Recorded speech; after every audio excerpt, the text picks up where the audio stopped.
Hey, what's going on, everybody? So today actually is going to be a video that I'm kind of excited to do because this is where the Cubans come into the mix, involved with Edwin Wilson and what I'm calling the Blonde Ghost Network, which is really just the Edwin Wilson C4 sales to Libya scandal.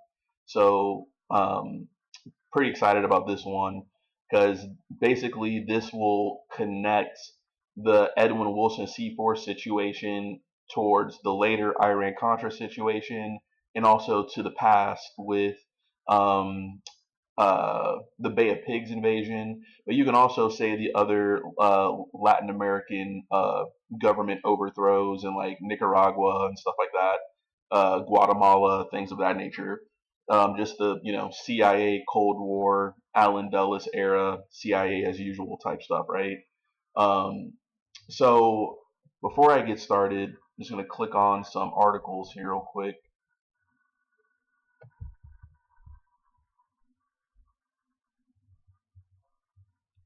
And this is from the CIA reading room here in this article,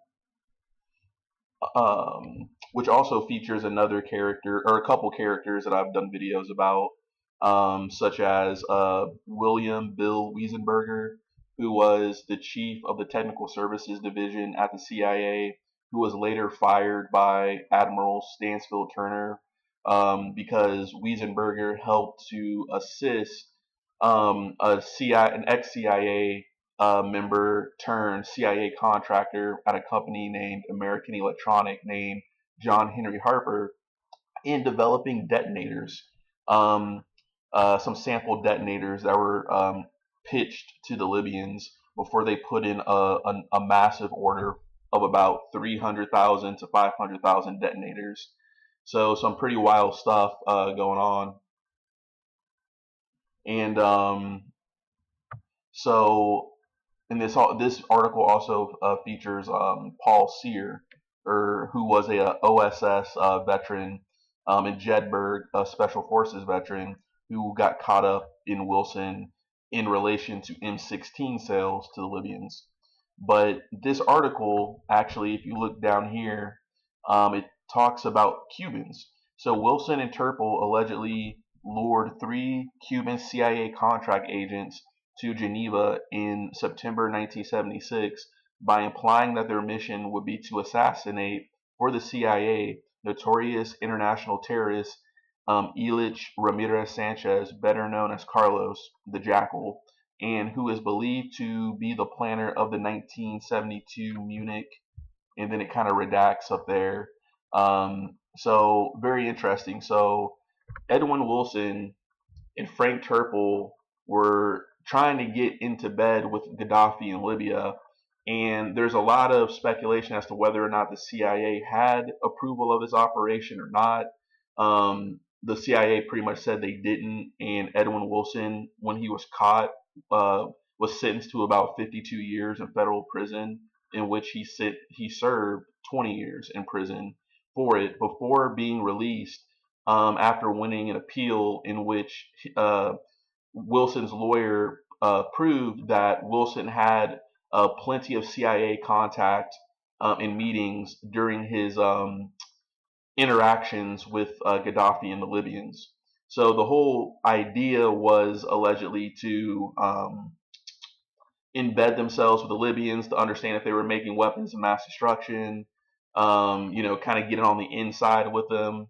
However, Wilson and Turple weren't, savory characters. They were also in this to make money as well. So they're kind of seeing it as like a double-edged sword, or the best of both worlds, right? So not only can they gather intelligence possibly for the CIA by understanding the Libyan capabilities, what they knew, understanding their Rolodex of terrorist networks and contacts, because the Libyans had ties to the Palestinian Liberation Organization, the Irish Republican Army, other sort of terrorist groups in Europe and stuff like that. Uh, but also, not only could they find this good information, they could also make money by selling Gaddafi insanely marked up weapons, right? some of them were actually stolen from U.S. armories and stuff by employees at facilities such as the China Lake Naval Weapons Facility in the desert, Mojave Desert of California. So really wild story here, right? So you had these profiteering ex-CIA spooks basically making insane amounts of money, forging export documents to send goods to Libya. But allegedly, the whole goal was to create an inside with the Libyans to gather intelligence for the Central Intelligence Agency, though the CIA denied that. And Wilson was forced into prison, and Frank Turple fled the country and has been on the run ever since, allegedly fleeing to Lebanon, and some sources say even living in Cuba with other fugitives like Robert Vesco, I believe, in Cuba. But some people actually think that Frank Turple may have faked his death and may actually have spent his remaining days somewhere in the west coast of Africa. So some pretty crazy spy novel level stuff here, right? But one of the things that Wilson promised Gaddafi was, and this is really the insane stuff, not only did they sell C4 explosives, and I'm talking about 4,200 pounds of C4 explosives, which has a shelf life of about 20 years. Um, Wilson also helped recruit um, re- um, active duty and retired U.S. Army Green Berets and Special Forces out of Fort Bragg, North Carolina, to go over to Libya to actually train Libyan security forces and terrorists. So pretty wild stuff. So not only were they selling weapons, they were also recruiting Green Berets to go to Libya to train their people. But some other services that Wilson pitched to Gaddafi was the elimination of Gaddafi's political dissident opponents who are living abroad, mostly in Europe and the United States. So it's pretty wild is that some of the guns that Wilson and Turple helped give to the Libyans, those guns were actually used to assassinate many Libyan dissidents, particularly in like West Germany around the Bonn area, and also in London, and some attempts in the United States. And sometimes it was actually some of these rogue Green Berets actually assisting in the assassinations. So even crazier stuff, such as the case of Eugene Tafoya, who shot a Libyan dissident student at Colorado State University, Fazil Zaglai, which was a big scandal at its time. So selling weapons, C4, leasing out Green Berets for technical services, leasing out explosive ordnance demolition experts from the U.S. Army, from the U.S. Navy, China Lake Weapons Facility, and other private contractors who were affiliated with the CIA. You know, pretty wild stuff here, right?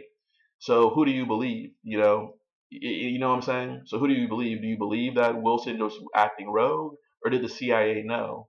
And the CIA kind of did know because there was a documented meeting in which Edwin Wilson and one of their office managers and underlings, Kevin Mulcahy, who was actually an ex-CIA person himself, who later went into the computer industry before falling into a bad habit of alcoholism, but eventually recovered. There was a meeting between Wilson, Mulcahy, and a person named Harry Rastatter at the house of Theodore Shackley, who was at the time acting as the Assistant Deputy Director of Operations at the CIA under William Wells. And William Wells was essentially just one level beneath, at the time in 1976, CIA Director George Bush, but after Carter ended up winning, later on, Bush ended up leaving and was replaced by General Stansfield Turner, who was no fan of the wild cowboy antics that the CIA was doing in the 1970s. But there was this meeting Wilson, Mulcahy, and Rastatter at Theodore Shackley's house, and his code name is Blonde Ghost, hence the name of what I'm calling the Blonde Ghost Network, in which they pitched the idea about Libya. And what was all said is kind of up to debate and is just buried in history. But allegedly, according to Mulcahy, Wilson or Shackley wanted Wilson and his crew to go through the quote unquote front door of the CIA by essentially going to the communications office in downtown DC somewhere and making contacts and trying to, pitch this idea. Whether or not they truly got the thumbs up from the agency is unknown. But what we do know is that this network of Wilson, Turple, Mulcahy, Harry Rastatter, um, Patry Loomis, who was a liaison officer at the CIA, an ex Special Forces himself, who was in deep cover in Southeast Asia, who helped to recruit the Green Berets, and other people like I said, William Bill Wiesenberger, the chief of the Technical Services Division. This didn't stop them from still engaging with this whole Libyan plot. So there's a lot of ambiguity as to whether or not the CIA knew or didn't know. Um, so there's that, right? And so one of the things too, like I said, how Wilson was basically helping Gaddafi plan assassinations as a means of, I guess, getting on his good side or whatever. Um, they actually recruited three Cuban nationals to go to Libya to assassinate a person named Umar Muhayshi. But the Cubans were lied to supposedly, and they were told that they were actually going to Libya to assassinate Carlos the Jackal, um, because that was the excuse that people like Theodore Shackley were using if caught in this whole thing, right? So their whole excuse, top cover, was, oh, basically, why did you do it? Well, we did it because we were trying to hunt down Carlos the Jackal, even though that may have been like a side quest or something. The real unfortunate part of this whole mission was basically to make money selling weapons to terrorists. um, you know, and it seemed like intel gathering was kind of at the bottom of the list of objectives as things turned out. In other words, Wilson and his crew made more money probably than like palpable intelligence that was probably gained, but I don't know. But but regardless, these three Cubans, right? They end up going. One of them being a person named Rafael Quintero, who we're going to go into detail about, and they eventually turned down the job because they realized that they're not assassinating who they claim they're supposed to be assassinating, right? Which is just crazy to think that the CIA has, as I've talked about in another video, my video dubbed the Rolodex of CIA assassins, how the CIA is able to tap into these contract killers when they need to. So pretty gnarly stuff, right? So, but the thing about these Cubans that were recruited by Wilson is that some of them were actually veterans of the Bay of Pigs era, right? So pretty much your ardent anti-communist Cubans, the kind of stereotype in Southern Florida, in Miami, right? Hardcore Republicans, rabidly anti-communist and everything. So much so that like sometimes you even hear like the mayor of like Miami talking about like bombing Cuba and stuff like that, like killing Cubans and everything or whatnot. So some wild stuff. But the thing is, not only were these Cubans veterans of the Bay of Pigs invasion, so they had a long history with the CIA. They also, of course, got caught up in drug smuggling um, in the 70s and 80s and everything like that. And this really bled over into the Iran Contra scandal of Oliver North and the Contras in Nicaragua, General John K. Singlaub, Geomilitech, a lot of the stuff like that, right? So it's just interesting. So there's that, right? And when I go to another link for you, and I'm going to hopefully play a video here somewhat soon. I know that people more visual, so let me do something here.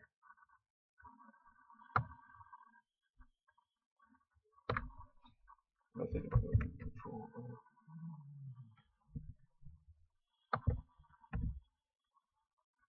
All right. So Wilson and Turple also hired 3 Cubans who had worked for the CIA to carry out an assassination on behalf of Gaddafi. Wilson paid the 3 men $30,000 in expenses with a personal check drawn on his account in a Middleburg, Virginia bank. Instead of carrying out their assignment, the Cubans returned from Europe and reported to the CIA. So they told the agency they had initially believed their assassination target would be international terrorist Carlos Ramirez, known to police as the Jackal, the man who planned the 1972 Olympic massacre at Munich. However, after the meeting in Geneva with Wilson, the Cubans said they learned that their target would be Umar Abdullah uh, Muhayshi or Muhayshi, a Libyan defector who had plotted to overthrow Gaddafi's regime. The Cubans refused the assignment and returned to the United States. All of this information was made known to federal investigators by the CIA. At about this time, so there's that. Okay, so all this information was made known to federal investigators by the CIA. So think about that, right? So even before Wilson ends up getting in trouble, right? This is like 1976. So if these Cubans told the agency obviously knew, and the agency didn't try to stop it. So it's like, so that's kind of wild in and of itself. And I want to say that the person who they were reporting to was Thomas Clines, who was totally involved and in bed and trying to profit from what was going on with Wilson. Um, so let me, because I think that he was actually like the handler of these Cubans or whatnot. So we'll go more into detail about that there. Actually, let me go back real quick because this is just three. There's some other. All right, here. So what Turner did not. So what Turner did not do was call in Kevin Mulcahy. If he had, he might have learned the extent of Wilson's contacts in Libya and that Wilson's access inside the CIA transcended Loomis and Wiesenberger. Turner, in other words, Stansfield Turner, who actually ended up firing some of the people attached to Wilson, like Patrick Loomis and William Wiesenberger. So Turner also might have learned that the Clandestine Operations Division had been warned that Wilson was attempting to arrange a political assassination on behalf of Gaddafi, as the Cubans had told the CIA control officers. So interesting. Turner might also have learned that the Clandestine Operation Divisions had been warned that Wilson was attempting the assassination attempts. Okay, so there's that. So here's another one. Though there was evidence through the Cubans that Wilson and Turple had conspired with Gaddafi to assassinate one of his political enemies, solicitation to commit murder, that is, asking or hiring someone else to do a killing, is not a federal crime, and there is no criminal statute in D.C. barring such solicitation. And actually, so don't take my word for it. I mean, I'm not sure what the laws are. I'm just reading what the article says. So there's that. And then when I go over here, do the same thing. So the assassination assignment had been subcontracted by Wilson to. Actually, let me read this whole paragraph. So this is kind of wild here, right?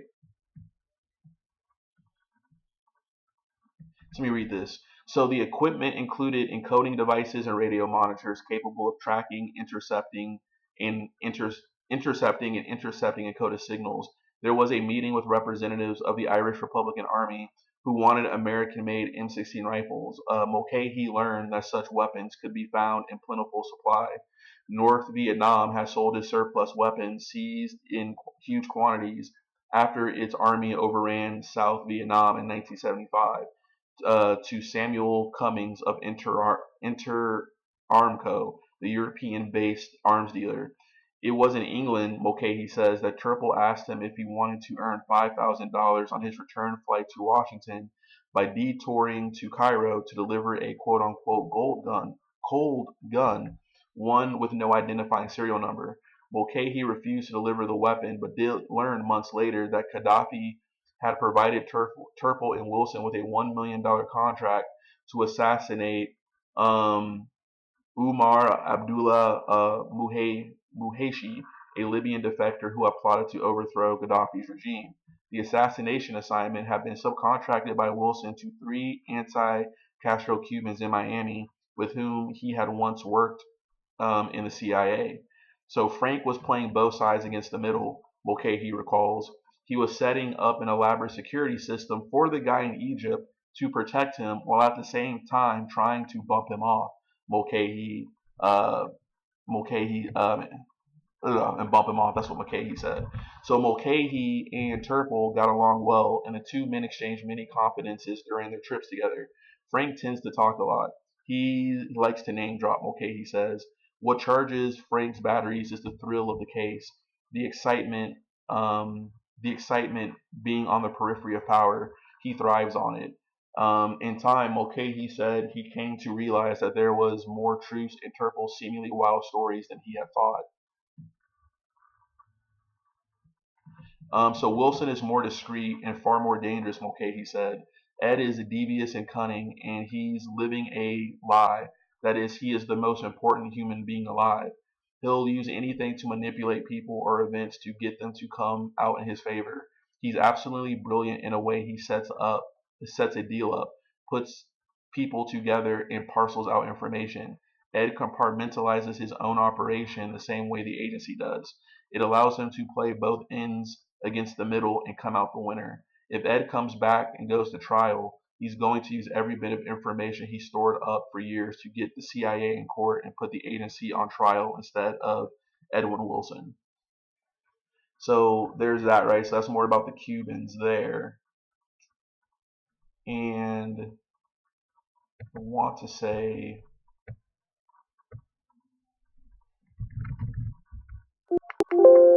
okay, so it's not in that one.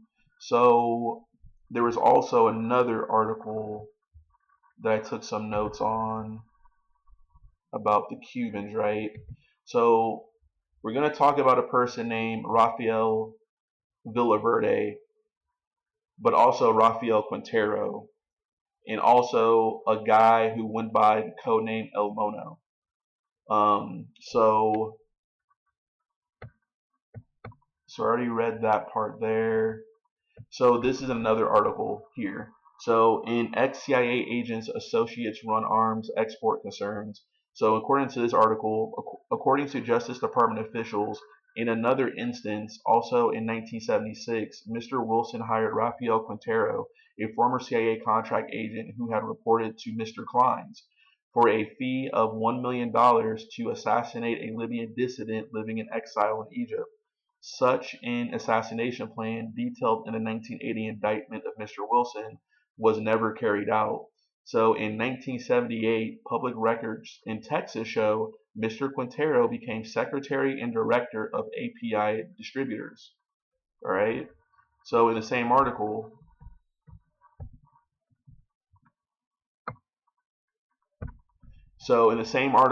in ex-CIA agents' associates run arms export concerns, according to incorporation records in Texas, the paperwork to create API distributors was handled for Mr. Clines by the Washington law firm Dickstein, Shapiro, and Morin, which represented Mr. Wilson at the same time. So they were sharing the same lawyers for various things. Incorporation papers list Mr. Clines as president, Mr. Quintero as secretary and director, and Ricardo A. Chavez, a treasurer and director. According to senior intelligence officials, Mr. Chavez also worked for the CIA, and like Quintero, reported directly to Clines, who was both men's control officers. So that's where I got that quote from right there. So Mr. Wilson offered Mr. Quintero and two other Cubans $1 million for the assignment and gave Mr. Quintero a check of $30,000 to cover preparation expenses. So actually, let me pause real quick.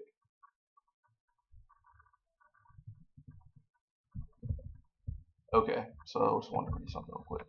All right, so now I'm back. So interesting, right? So we know that Rafael Quintero and Ricardo Chavez were at least two of the Cubans who went to try to go to Libya to do this assassination, but turn it down.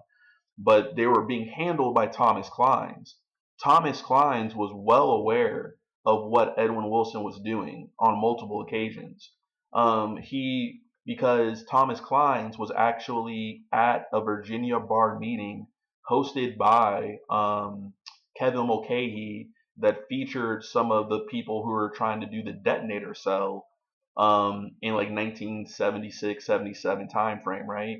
So, so Clines almost acting underneath Ted Shackley um, was kind of keeping tabs for the agency on the operation and probably even um, giving agency assets to Wilson.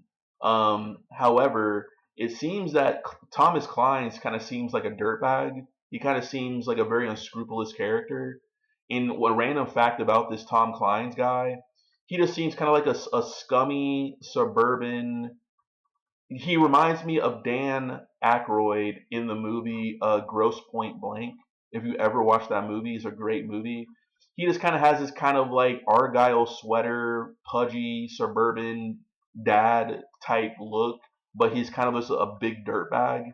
Like he's the type of guy who's just always cracking jokes and won't shut up probably, and he'll definitely double cross or snitch on somebody the first chance he probably gets, and he's always looking out for himself type thing, right?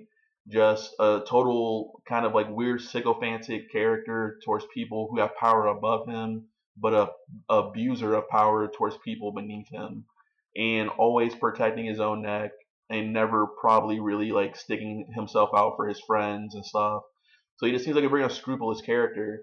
And the reason why I say that is because later down the road, after the Iran Contra hearings in the 1980s, under Reagan and everything, when the whole, I think, what Towers Commission type stuff, is that Thomas Clines was one of the only people to not get a pardon, which makes me think that for a person so well connected on the inside, people just didn't like this guy, or he had just kind of run out of favors or something. And Thomas Clines and Ed Wilson butted heads, in which Ed Wilson actually had to send one of the Green Berets, Eugene Tafoya, to pat down Tom Clines to give him back a 500,000 bridge loan for an investment in one of the shell companies that Clines was trying to set up to make money off of the loosened arms restrictions on Egypt after the Camp David Accords, in which Egypt was allowed to start getting American armaments for the first time because of the peace deal in the Middle East and everything.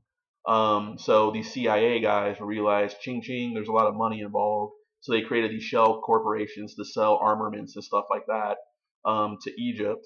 But I think that Wilson wanted his money back and everything. So there's this big fallout. So you got to realize that even, so think about that, right? When Wilson goes down in 1984, the agency throws him under the bus, and because the case was able to make it seem as if like Wilson was totally operating without any oversight, right? And I'm saying that Wilson wasn't a good person himself, but at the same time he shouldn't have been the only person to have gone down if people were going to go down. You know what I'm saying? So Clines knew about this the entire time while working for the agency. He didn't leave the agency until like 78, 79.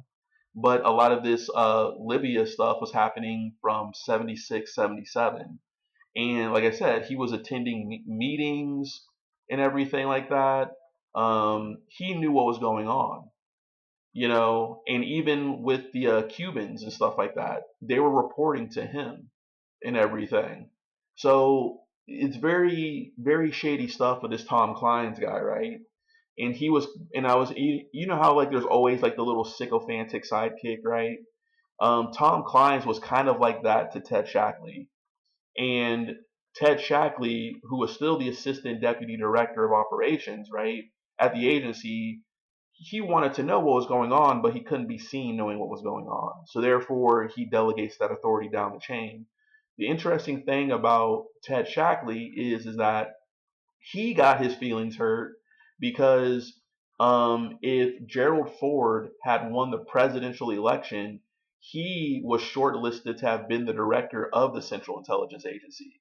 But when Carter won, that didn't happen. And let me see here. Stansfield Turner, Admiral Stansfield Turner, was uh, pre came after George Bush to be the director of Central Intelligence. So when Stansfield Turner comes into the mix, now we have more office drama because Stansfield Turner realizes that Ted Shackley needs to be put under control because he's basically running the pretty much the clandestine operations, spying, Cuban intelligence, things of that nature. And that's a very powerful position with a lot of loyalty. So as a new manager, a new effective CEO, you got to make yourself known, right?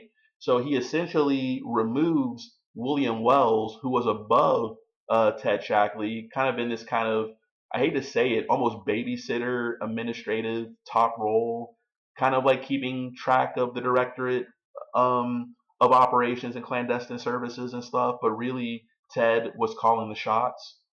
So Admiral Turner gets rid of Wells, removes him from his position, and then effectively demotes Ted Shackley to like the National Intelligence Task Center or something like that. Think about it as like a call center, basically.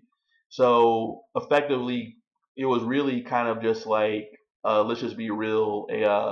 They were measuring each other's members basically to see who had the bigger one, and type of thing. And it was just very interesting. So you got to realize there's all this internal politics going on here, right? So you know that Ted Shackley was unscrupulous himself because after he leaves the agency in the late 70s, he goes to work for many of the shell companies that Tom Clines is setting up, like API distributors, IRT, SSI, all these little acronym alphabet soup little contractors, right? And of course, Shackley is like the on the board of directors of the shell company, or he's this or that, yada yada. So they know what they're doing. They're leveraging their CIA contacts and expertise in order to make money and profit from it. And it's kind of ridiculous to think that Ted Shackley did not know what was going on. He knew he hosted Ed Wilson at a meeting in which he pitched the Libyan idea. Tom Clines was at Virginia bars with Kevin Mulcahy talking about the detonators and everything that were going to be sent to Libya. The three Cubans who end up trying to go to Libya to do the assassination of Umar Muhayshi, their handler was Clines. You know what I'm saying? And then Clines is also trying to set up business operations to sell arms to Egypt and everything, because Egypt and Libya were having beefs and stuff. So playing both they were playing both sides of the field, right? Selling arms to the Libyans, trying to sell arms to the Egyptians, profiting off both sides, and but they justify it as this is how we get human intelligence, basically. It's kind of like how police, when they go undercover, there's certain rules you're not allowed to break. Like you can't do drugs, you can't murder somebody unless it's in self-defense. It kind of seems that like the CIA, from a law enforcement aspect at this time, just didn't have those rules. Is like as long because it's all about accomplishing the mission at any means necessary, because they answer directly to the president and they are in charge with doing the human intelligence that no other agency can do. So they have a lot in other words, they almost have kind of like the preemptive presidential pardon power to kind of do whatever it takes to get the mission done. And like I said, I'm a patriotic person. I love the United States of America. I love my country. I'm not here to even shame the CIA today. I'm sure they're doing a decent job of keeping us safe or whatnot. I'm not here to shame the FBI. I'm not here to, make any enemies or anything. I'm just kind of doing this from a history, understanding people, understanding managerial practices, understanding how the world works to better enhance my own awareness so I can better survive in the world. So that's why I'm doing this. So let me see here.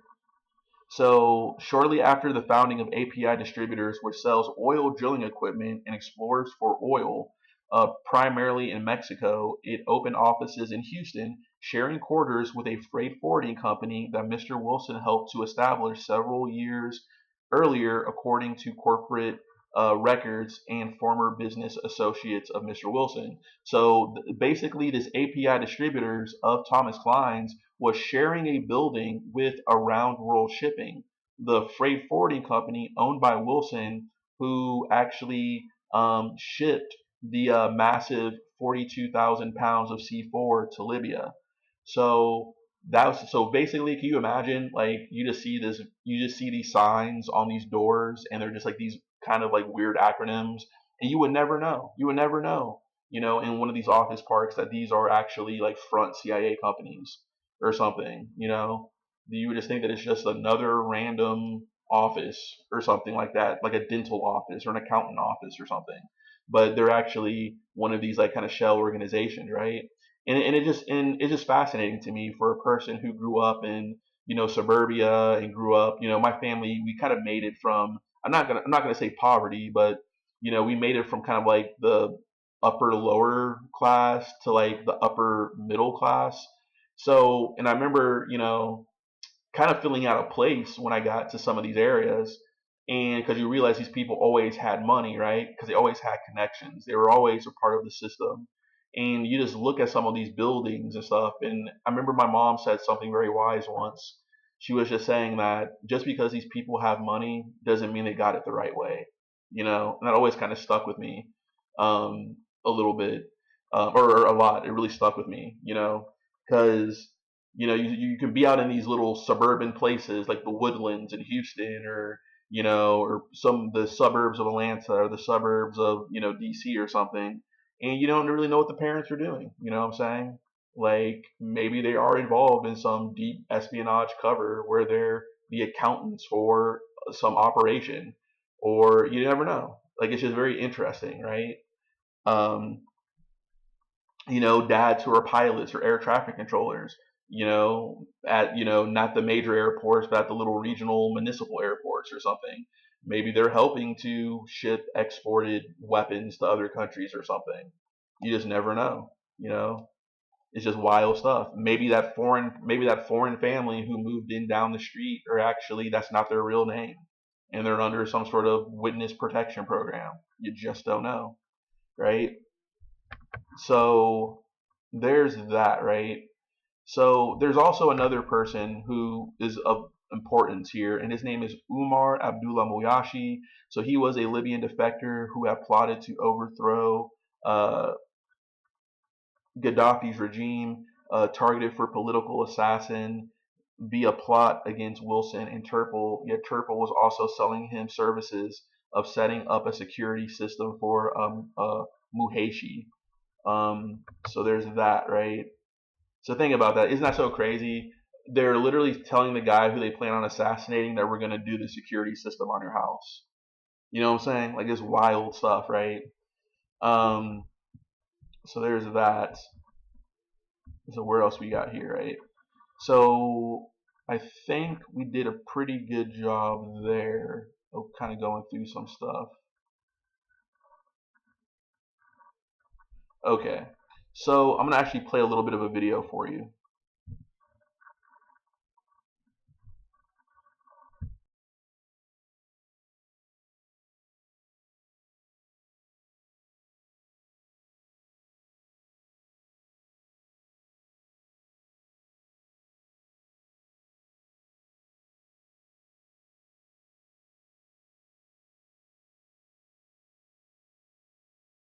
A cargo and maintenance operation used by the Contras in Honduras. Moss denies he's done anything wrong. Customs and DEA aren't so sure. They're both investigating, as well as the State Department and Senate Select Committee on the Iran-Contra affair. With an I-Team report, Susan Candiotti, Channel 10 Eyewitness News. Convicted drug smuggler Mike Tolliver, who's been doing time at the federal prison in South Dade, says he flew 2 Guns for Drugs missions in 1986. Missions we first told you about last February in a series of exclusive Eyewitness News reports. Tolliver's flights took guns to the Contras based in Honduras and returned with plane loads of drugs into South Florida, in one case landing at Homestead Air Force Base. Tolliver says he conducted the missions following directives of contacts who have ties to the CIA. They took place at a time when U.S. military aid to the Contras was banned by Congress and therefore illegal. We leave from a designated place, take down X number of guns or ammunition, but on the way back, we've got full sanction to do whatever we want to. On his first Guns for Drugs mission in March of last year, Tolliver says he took this DC-6 from Miami International Airport. It was loaded with crates containing guns and ammunition. They had a red cross on the package, like they were medical supplies. He flew from Miami to Aguacate, a clandestine airstrip used by the Contras in Honduras. There, the shipment is unloaded by people wearing military uniforms. One of them, American Sam Hall, released earlier this year after caught spying on a Nicaraguan Air Force base. Tolliver then flies the empty cargo plane to Tegucigalpa, where he stays at a local hotel. A few days later, he returns to the plane and finds that it's been loaded with 25 tons of marijuana. He takes off for South Florida, and while en route, is ordered to land at Homestead Air Force Base. We were told when they called us on the 20-meter radio to be there at a certain time. They, pretty well figure out ground speed and things like that, and to just go ahead and enter the pattern, and land. Tolliver says he was met by a blue pickup truck that had a "Follow Me" sign on it, and by a man wearing fatigues. He was driven to the gate and left the base in a taxi. His reaction? I'm really kind of befuddled. I'm not understanding why, if the U.S. government, because this is the U.S. Air Force Base, is importing marijuana. They got all of it in the world. They seize it. They want marijuana. Why do they need to bring it in? The DC-6 Tolliver flew has an interesting past. It's registered to a dummy corporation called World Air Leasing in Miami. Eyewitness News has traced the company to Alberto Herrero. Sources say he owns one of the companies, paid more than $87,000 by the State Department to fly humanitarian aid to the Contras. At the same time, Tolliver says he was making his Guns for Drugs flights. Tolliver has given sworn statements to both congressional investigators and independent prosecutor Lawrence Walsh, who's looking into the Iran-Contra affair. Tomorrow, more on how Tolliver got involved in Guns for Drugs flights, including his recruitment by DEA informant Barry Seal. With an I-Team report, Susan Candiotti, Channel 10 Eyewitness News. Tonight we're going to tell you more about Mike Tolliver, a convicted drug smuggler who says he flew 2 Guns for Drugs missions to the Contras last year. Missions he was hired for, he says, by CIA-linked contacts, including DEA informant Barry Seal. Who are these people, and how did Mike Tolliver get hooked up with them? Tolliver's story goes like this. The feelers were put out 2 years ago when Tolliver got a phone call from Barry Seal. Seal, one of DEA's most productive informant pilots, was murdered in February of 1986 by Colombian hitmen. Everybody and his brother knew that Barry was working for the government. The CIA specifically. Seal told Tolliver he had a job for him. I want you to go to Miami, stop over there, wait for a contact, and they'll tell you what to do. Okay. Interesting flying, working for the government. Tolliver follows the instructions and flies to Tegucigalpa, Honduras, where he meets contact Wayne Westover, another pilot who knew Barry Seal. Westover is now doing time in a Miami federal prison on an unrelated drug conspiracy charge. It was my job simply to see that he got introduced. Introduced at a local hotel to a Honduran liaison for the Contra supply operation. Later, he comes face-to-face with this man, veteran CIA operative Rafael Quintero, who lives in Miami. Eyewitness News has been unable to reach him. This guy, Rafa, seemed like he was like the boss. Rafa said, don't worry, so we have the cooperation of the government.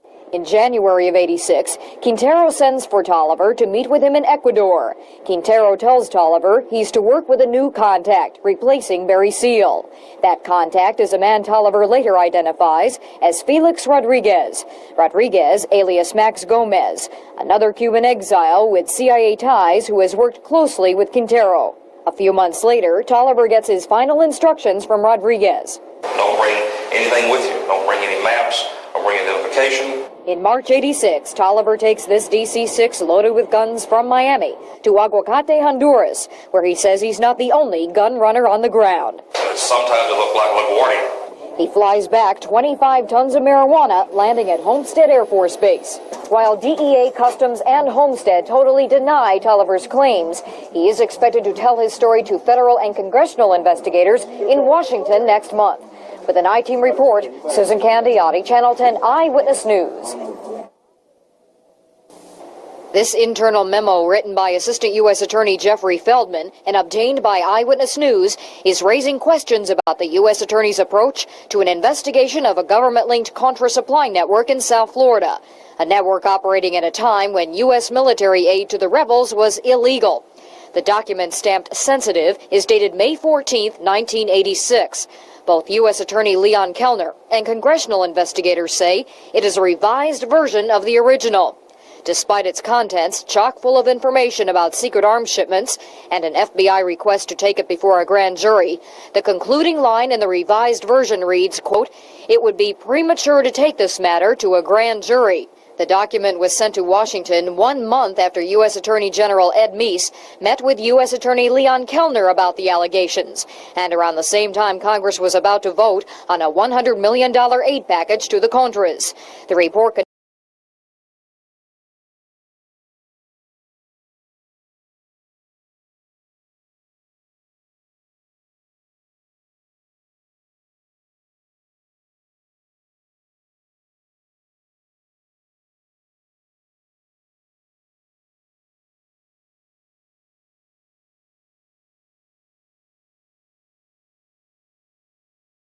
report 2 months ago. March and June 1985 arms shipments from Fort Lauderdale International Airport to El Salvador and on to the Contra's southern front in Costa Rica. It names the same players we named, including a former Dade Corrections officer, Bay of Pigs organization members Rene Corvo and Felipe Vidal, among others. A federal public defender also working on the case says government-linked witnesses he knows the feds interviewed are conspicuously missing from the memo. People like Oliver North State Department liaison Robert Owen and Contra Army leader Adolfo Calero. The question is, why, if that same information was available to the U.S. Attorney's Office, was it left out? I think that if you indeed left out all linkages to the administration, then the administration would have certainly a built-in deniability as to their involvement with the private network. Leon Kellner continues to deny he was ever told by anyone to slow down his investigation, nor does he say he ever told anyone else to do so. However, congressional sources tell Eyewitness News, independent counsel Walsh has a sworn statement from an assistant U.S. attorney who overheard Kellner tell Feldman to slow down the case. In Miami, Susan Candiotti, Channel 10 Eyewitness News. Convicted drug smuggler George Morales, an international champion raceboat driver, never had an audience quite like this. And yet here he is, taking an oath before the Senate Foreign Relations Committee, telling the world he helped the Contras run guns for drugs flights from South Florida to the Contra's southern front in Costa Rica, starting in 1983 through last year. We're looking for airplanes, money,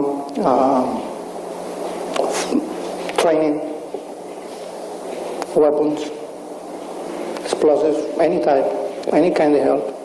Morales says his Contra contacts were Adolfo Popo Chamorro in Miami, as well as Octaviano Cesar and Marcos Aguado. Both, he says, worked for the CIA. Morales testified he bought weapons in a Miami gun shop and provided the Contra's planes, including one documented in this registration paper we showed you in our February I-Team report. What was in it for you? Why'd you give away these planes? They promised me that they will take care of the legal activities. At this point in time, did you make some agreement about running guns down to various locations and bringing drugs back? Yes, I did. Also buying guns for them, supply safety houses for them in South Florida. Where was the money coming from? Drugs. Morales told the panel he hired about 30 pilots to run Contra flights from Opalaca and 2 Fort Lauderdale airports, often loading and unloading in broad daylight. This whole crazy kind of at any cost keep the Contras alive philosophy, which we've seen demonstrated in the other set of hearings, permitted this kind of nefarious enterprise to flourish. Morales is currently in contempt of a Miami federal grand jury for refusing to testify. He and his lawyers say U.S. Attorney Leon Kellner didn't want to hear his Contra claims a year ago because of political pressure, and that Kellner won't let DEA and Customs interview him now. The U.S. Attorney has not returned our repeated phone calls. Meantime, a Senate and 2 House committees are moving ahead with their investigations, adding they have many more witnesses to call. Susan Candiotti, Channel 10 Eyewitness News. Assistant U.S. Attorney Jeffrey Feldman, represented by his father-in-law, Miami Attorney David Goodhart, returned to the House Judiciary Committee, intending to testify in public. Last week, he refused to talk to the panel until they let him do so in the open. However, the panel didn't change its mind. As I move that the testimony be taken in executive session. South Florida Congressman Larry Smith moved to close the hearing, and the panel promptly agreed.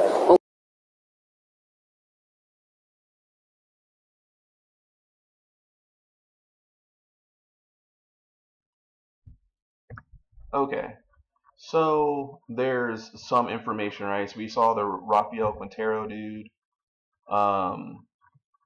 We saw, and then also they talk about Rodriguez, right? Quintero, Tolliver, Rodriguez, right?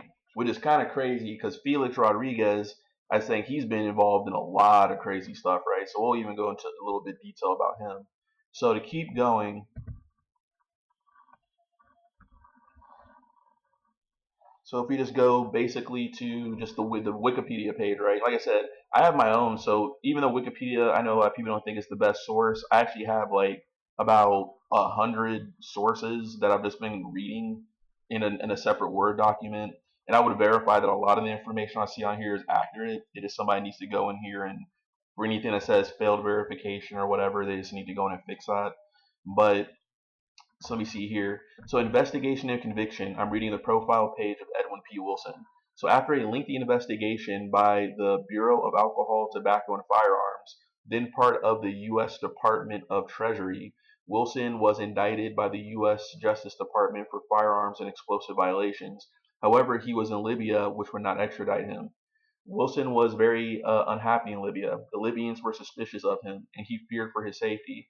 The prosecutors, led by Lawrence, i.e. Larry Barcella, and also his, it was also another lady named Carol Bruce, want to give her credit, knew this, and they sent a con person with links to the CIA named Ernest Kaiser, who I did a video on, to convince Wilson that he would be safe in the Dominican Republic. Wilson flew to the Caribbean, but upon arrival was arrested and flown to New York. He was put on trial 4 separate times. Before he stood trial, several prosecution witnesses died under mysterious circumstances or suspicious circumstances, including Cuban exile Rafael Villaverde, who disappeared in a boating accident near the Bahamas, and after an explosion on his boat. And honestly, the more you read about the Blongos Network, in other words, this Frank Turple, Edwin Wilson situation, you realize their affinity for bombs, particularly Frank Turple, right? He's almost excited by like explosives. And former CIA agent Kevin P. Mulcahy, who had worked for Wilson and blown the whistle to the government. Wilson's friend, Ricardo Morales, a longtime nemesis of Villaverde in the Cuban exile community, would die in a bar fight in 1983. Wilson was found not guilty of trying to hire a group of Cuban exiles to kill Libyan dissident Umar Muhayshi. His co-defendant Frank Turple never stood trial as he was a fugitive the rest of his life and died in Cuba in 2016. He was found guilty of exporting guns, including one used in the Bonn assassination and one of shipping the explosives, and sentenced to 15 years in prison for the former and 17 years for the latter. So while awaiting trial, he allegedly approached a fellow prisoner and attempted to hire him to kill federal prosecutors. And actually, so Wilson actually approached, I think, a person named William Trimmer or something, or Trimmer, who was actually a part of Aryan Brother, who was like some jailhouse informant who promised Wilson to hire an Aryan Brotherhood's member to kill some of the people on his hit list who were witnesses. And Wilson, like I said, is not really a good dude, even though he took the fall for the CIA, because he even said to one of the assassins or whatever to cut off his wife's finger and take the wedding ring, because the wedding ring was, the diamond was worth more than the hit itself, like something ridiculous, right? And Edwin Wilson even lassoed in his son Eric Wilson, um, to try to attempt to kill federal prosecutors by hiring a hitman, and he was indicted. So a real interesting family here, right? So there's that. So this was really about the Cubans and everything too. So, and what's interesting is that the ATF are really the ones who like kind of made the case, working with the uh, DOJ, Justice Department, Larry Barcella, and Carol Bruce, right? So the ATF, not the FBI, not the DEA, not the CIA, but the ATF kind of are the unsung heroes of this. And I think if I go to cast of characters and type in WADS. Yep, so the ATF agents were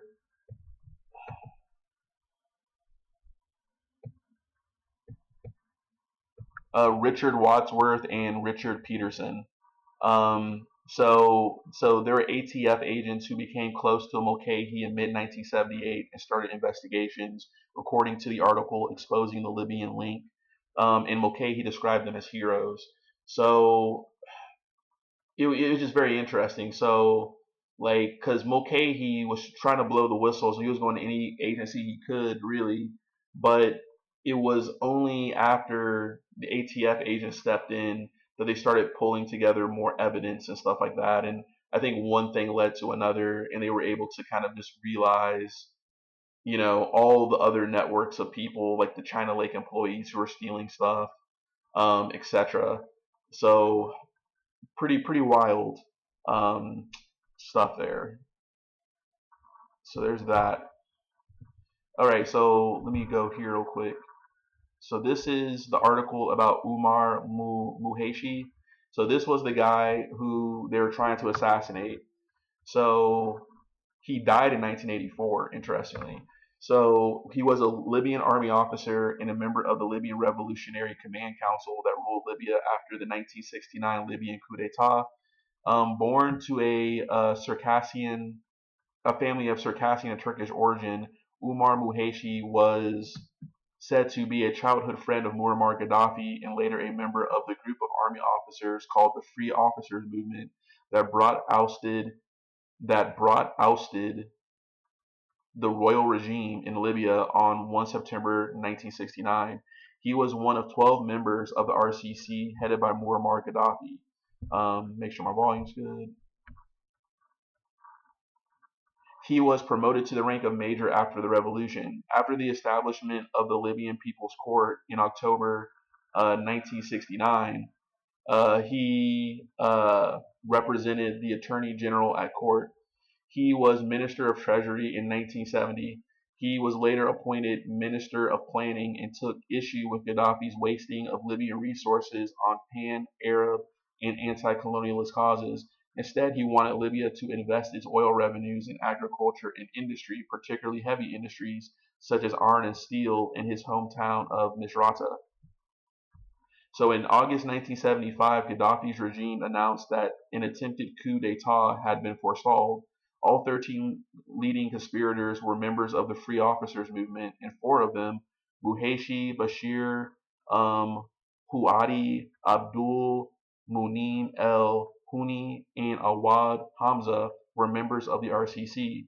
By the time Muhayshi had already fled to Tunis, most of the other supposed conspirators were executed in March 1976. In an interview with Al-Ahram, Muhayshi denied attempting a coup and stated that he had merely tried to correct Gaddafi's error and asked Gaddafi to resign. In the same interview, Muhayshi referred to Gaddafi as a dangerous psychopath.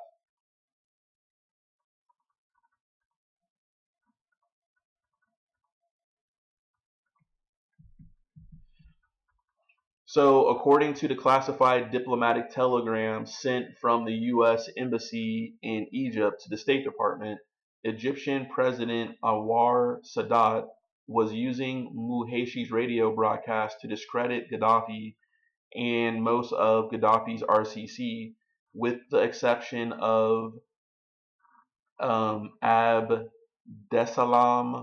Jalloud, had turned against him by 1976. In light of this development, Sadat's government considered several options: forming a Libyan government in exile headed by Muhayshi, using Saudi money to fund anti-Gaddafi dissidents inside Libya, or creating a Muhayshi-led government on Libyan territory near the Libyan-Egypt border, where Muhayshi could then appeal for an Egyptian intervention to remove Gaddafi by force, either through arrest or assassination. Some very clever statecraft there by the Egyptians. So between 1976 and 1983, Muhayshi lived in Egypt, Tunisia, and Morocco. While he was in Egypt, some sources said that Gaddafi's regime tried to assassinate Muhayshi more than once. Most notably, Gaddafi allegedly offered ex-CIA officers Edwin P. Wilson and Frank Turple $1 million in 1976 to recruit a group of Cuban exiles involved in Bay of Pigs invasion to assassinate Muhayshi.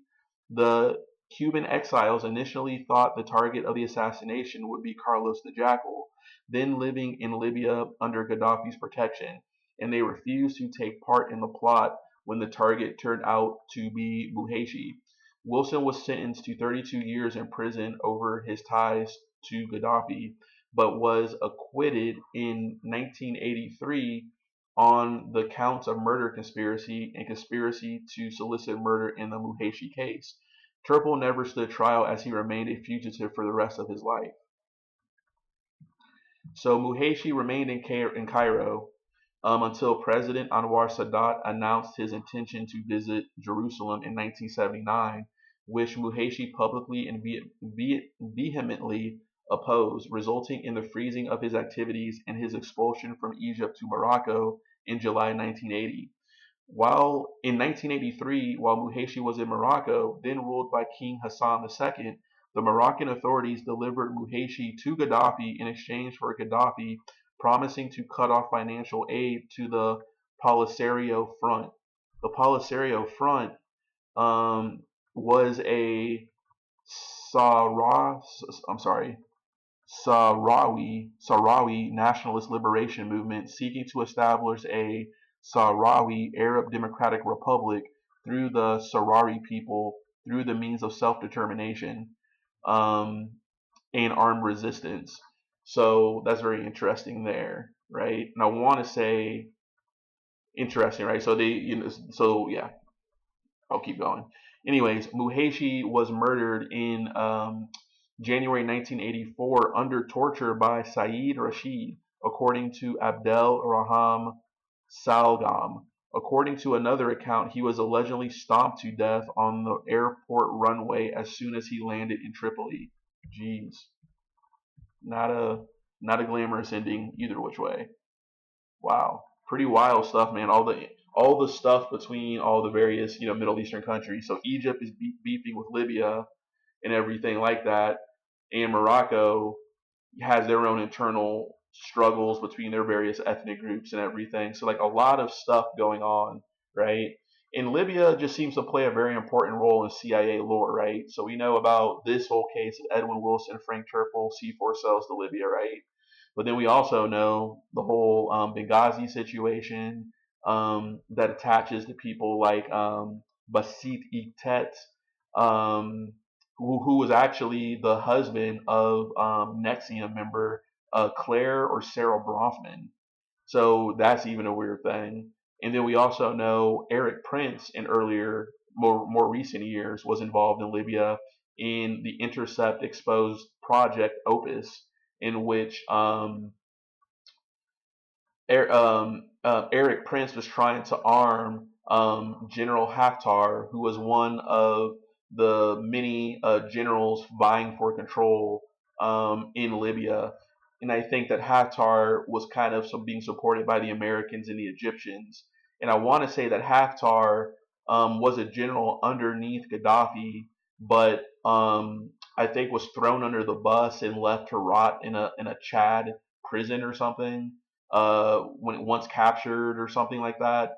But Haftar eventually got out with the help of the CIA and was actually living somewhere, I want to say in like the DC suburbs or something, before going back to the Middle East to kind of lead one of the many warring factions over Libya. And Libya is super important because of oil, but also Libya is super important because of some of the world's most precious smuggling routes are also in the desert regions of Libya, um, on the borders of the Sahel and everything. So, in some of these trade routes are even being utilized by Latin American and Mexican drug cartels. I mean, like this is international, right? You have drugs from Latin America and everything. You have narco submarines. Somehow these are being delivered to Western Africa. Western Africans ship them through the Sahel up through the Trans-African corridor in Libya, and then from Libya, it can go to basically any port in Europe, and that's where you start getting a lot of the cocaine and stuff entering Europe and everything. And I want to say that countries like Germany, countries that have like never actually really experienced like a true hardcore like cocaine problem, are now experiencing like cocaine epidemics and stuff, and addiction problems and stuff. And I believe you can verify what I'm saying. There's some good documentaries by DW, I think, which is like a really good German news documentary site on YouTube. And they even talk, I think I saw some videos about how like cocaine sales are actually increasing in Germany. So that's pretty interesting there. So to keep going,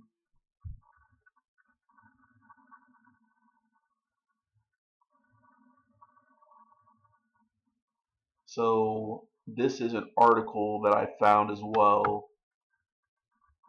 So a key state informant in a prosecution by the UPI, and this is published in April 29th, 1982. This is an article. Blow it up for you a little bit. So a key state informant in the prosecution of a multi-million-dollar cocaine ring admitted that he murdered one man, tried to kill another, and supplied the explosives that killed 73 people on a Cuban jetliner. Wow. So a key state informant in the prosecution of a multi-million-dollar cocaine ring. Wow. So as an anti-Castro terrorist, ex-CIA agent, and mercenary, Ricardo Monkey Morales was given immunity from prosecution and would not be prosecuted on any of his admissions, prosecutors said. He is expected to testify on Operation TikToks, a Miami police investigation resulting in the arrest of 43 people accused in a cocaine smuggling ring.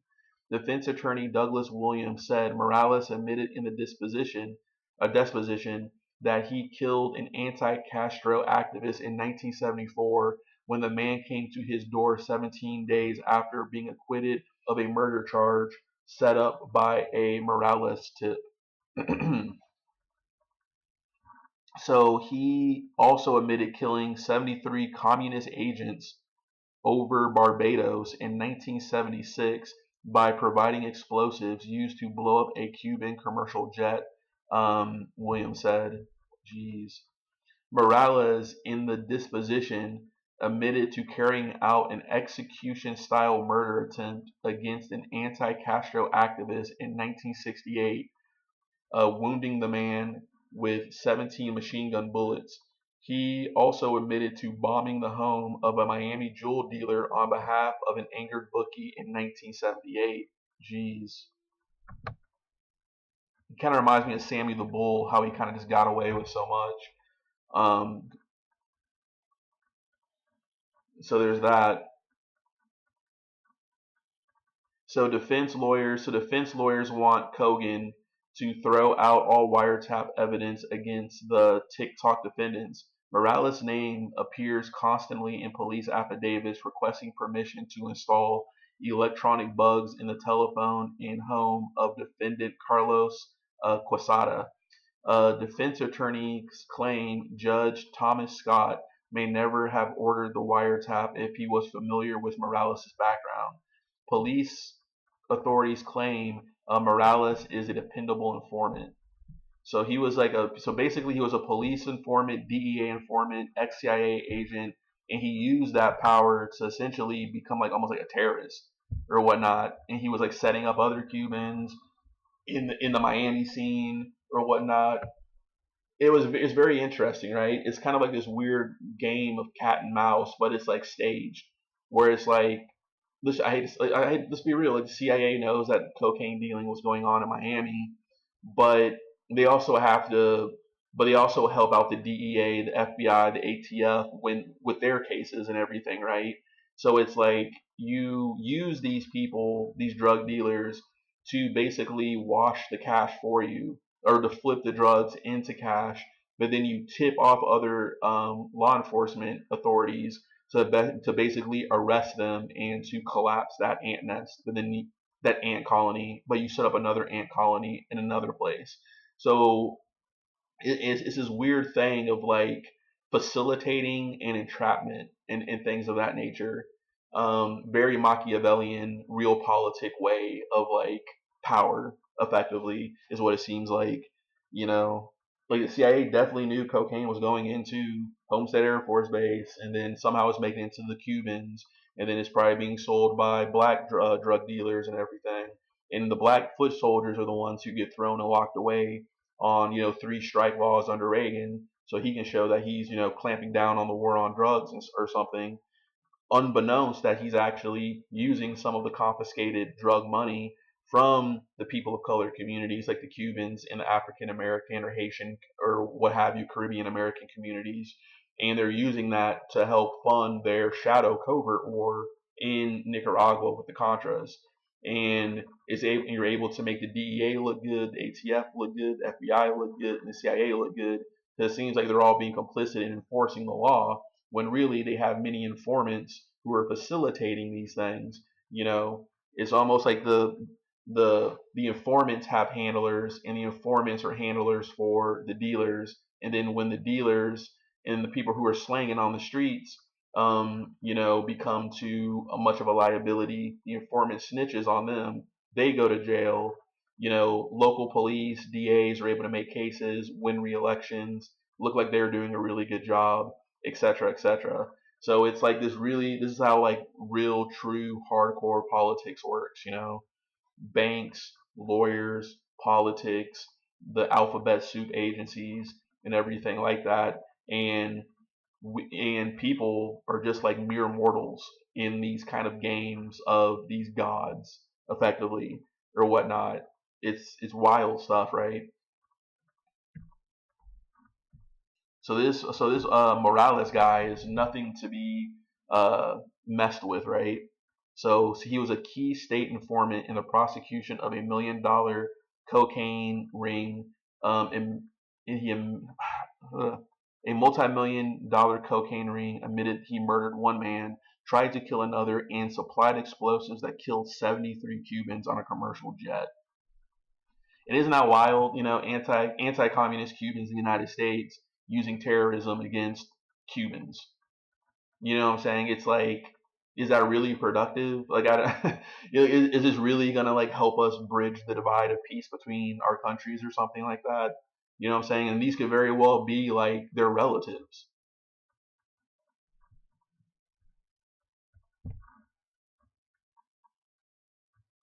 So this is that Operation TikToks thing, and this relates to Rafael Villaverde, because Rafael Villaverde, in my opinion, was the person who helped to probably recruit some of the Cubans or whatnot. He's involved somehow. I don't think that Rafael Villaverde was one of the Cubans who went to do the assassination of Muhayshi.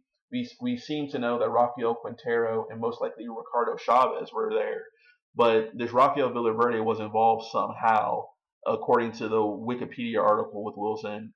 And Rafael Villaverde knew something of what was going on because he died mysteriously under circumstances in which his boat exploded. So I want to say that he was maybe like a contact or something between the Cubans to help kind of find people to be on the hit team or something, and maybe he helped, courier some information between Quintero and Chavez or something. But we also know that Villaverde was involved in the drug industry too, and since the CIA, some of these guys were involved in drugs or whatnot. Who knows? It was probably all interconnected and related, right? But this is from the UPI, and this article is called "Police Smashed a White Collar Cocaine Network Wednesday." So this is Operation TikToks. So police smashed a white collar cocaine network Wednesday in the second major crackdown on Miami drug operations in as many days. More than 100 persons were being rounded up, and authorities said the crackdowns could have a telling effect on drug traffic through Miami, one of the major East Coast pipelines. The FBI Tuesday broke a money laundering operation that allegedly washed $200 million in drug money. Miami police followed up Wednesday with the smashing of the cocaine ring. The round of suspects, including 61 allegedly involved in the money laundering operation and another 51 linked to the cocaine ring. So think about that. That's so many people. That is so many people. You know what I'm saying? Like, that's wild. That's wild. Like, so many people just involved in money laundering and cocaine dealing. It was almost the economy of Miami. You know what I'm saying? Like, that's what the documentary's Cocaine Cowboys talks about, right? How the money from drugs in the banks helped to finance the construction of Brickell in these type of like skyrise areas, right? So Miami police codenamed their cocaine crackdown Operation TikToks because an electronic listening device placed behind a clock in a suspect's home helped break the case.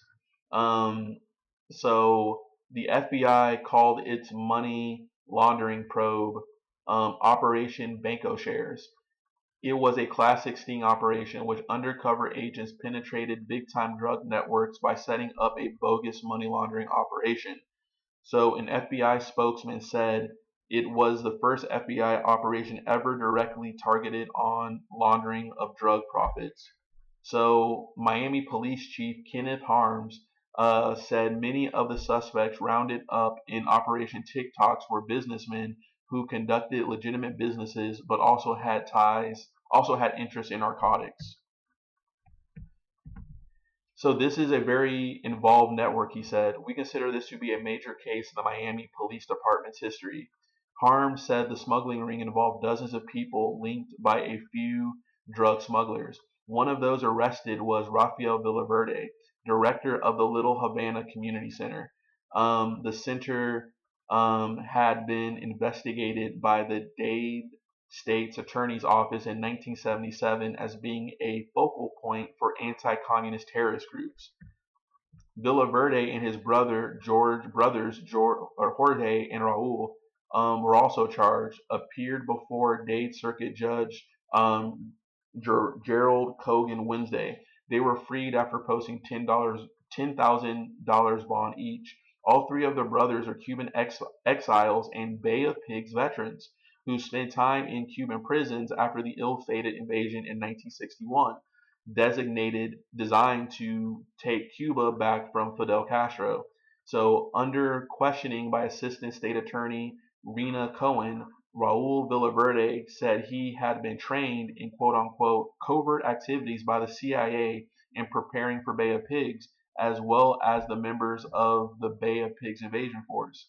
Raul Villaverde said he had been a CIA agent until his release from Cuban prison in 1978. Operation Banco Shares was conducted over a 2-year span. Hidden video cameras recorded major drug smugglers touting suitcases, satchels, and briefcases full of cash from the sale of drugs.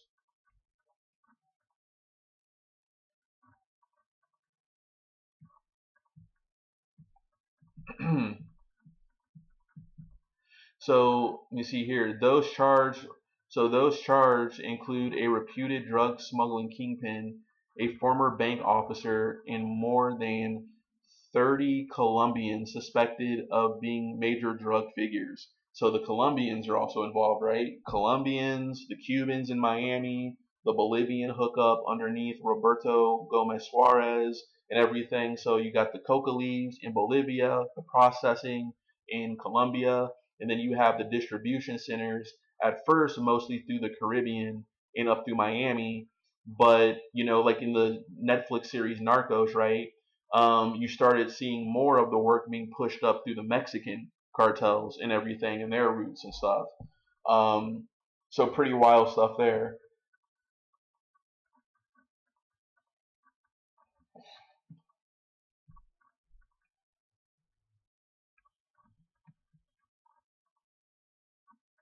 So setting up with a $170,000 from an FBI's Miami bank account and $500,000 borrowed from the Treasury Department. The operation was so successful it made a $4 million profit for the FBI. Interesting.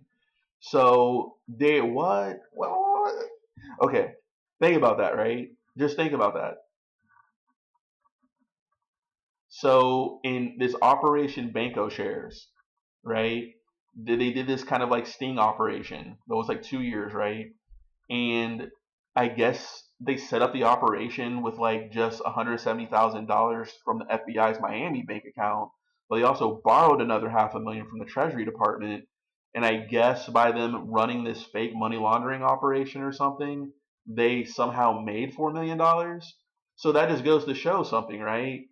That the FBI can make money in theory busting crimes. Like I'm trying to understand how that happened, but they made $4 million, right? So like let's think about this, right? So not only can they use civil forfeiture sort of laws, right, to confiscate drugs and money proceeds and everything like that, right? So they can use that money, right? And that money can go missing, and you can use that to fund, these clandestine shadow operations or something like that, right? But then also, um, the CIA and everybody who knows what's going on can tip off the DEA, FBI, local police. They're not going to give them all the information because there seems to be some sort of competition between the alphabet soup agencies, but it helps them out enough where they can even profit from it themselves, and like I said, look good when it comes to busting these rings. And this is the wet dream of a district attorney, right? They want to make these big cases, right? Because you never know, they may be trying to run for mayor, or they might be trying to run for a Senate position or something. So this is how the good old boy networks work. You know what I'm saying? It's wild. So this is the kind of case that produces a significant disruption of narcotics trend, said FBI Director William Webster. It will be followed by other intensive long-range investigations. Wow, that's very interesting right there. So Operation TikToks and Operation Banco Shares. So TikToks was about busting the drug dealers, and Banco Shares was more about, I guess, busting the actual like money laundering through the banks. But the FBI made profit somehow off of this or whatnot. How, I'm not sure, but that's just very interesting, right? So let's keep going here.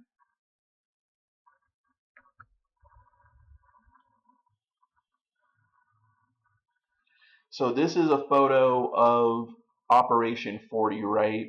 And this is kind of a famous photo and kind of CIA lore. A lot of people have a lot of questions about who are all the people actually in this photo. But one of the people in the photo, I would say on the left side of the screen, third from the left, um, if you were to start from the bottom and go up, the person who I'm circling around, that face, that's Barry Seal. So Barry Seal seemed to have been involved with some of the Bay of Pigs invasion operations, right?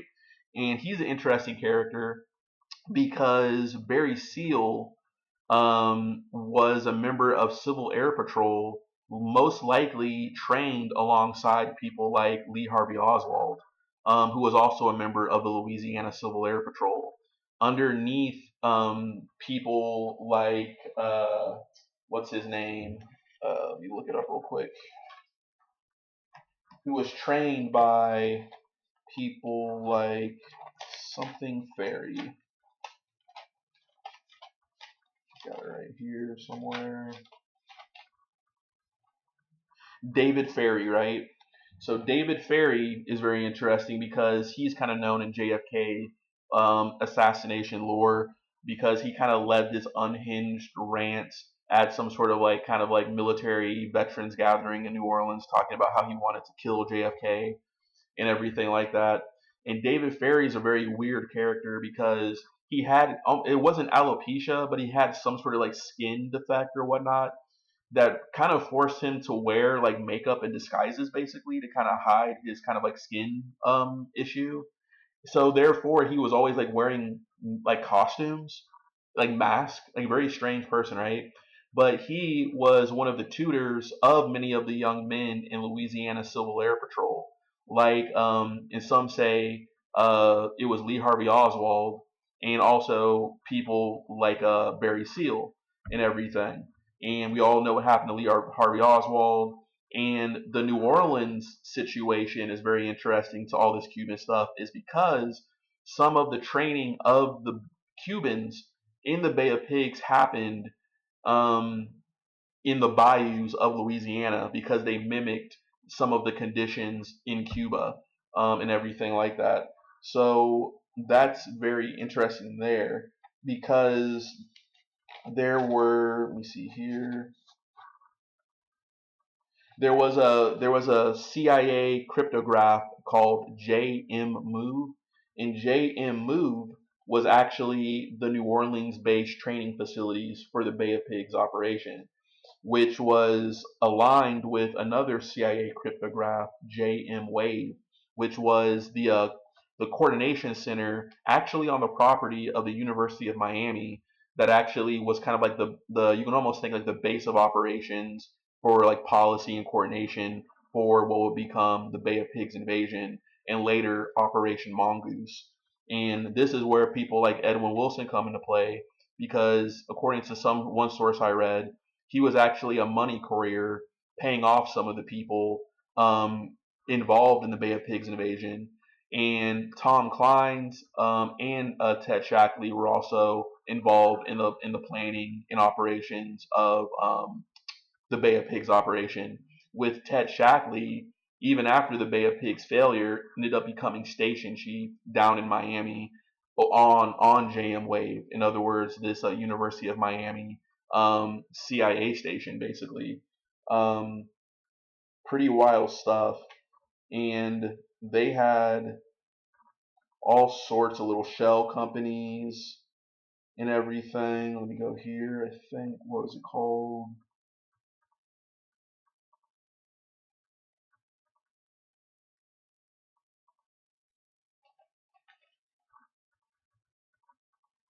Yeah, I have it written down somewhere. But yeah, very interesting. Yeah, anyways, CIA used a lot of shell companies and stuff like that. Um, Actually, I'm sorry, I found it.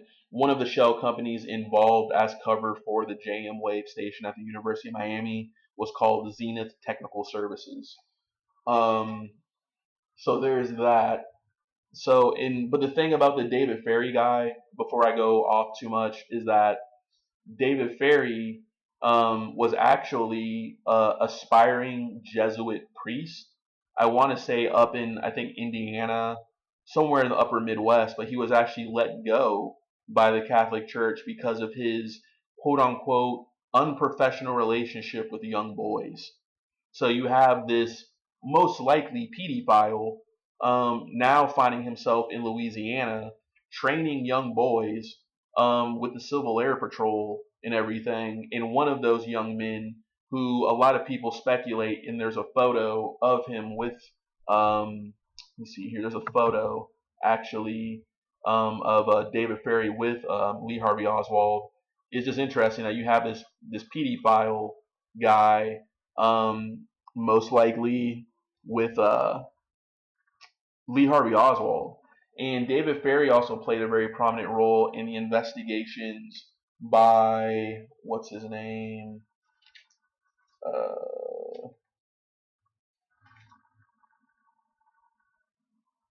Actually, I have it written down.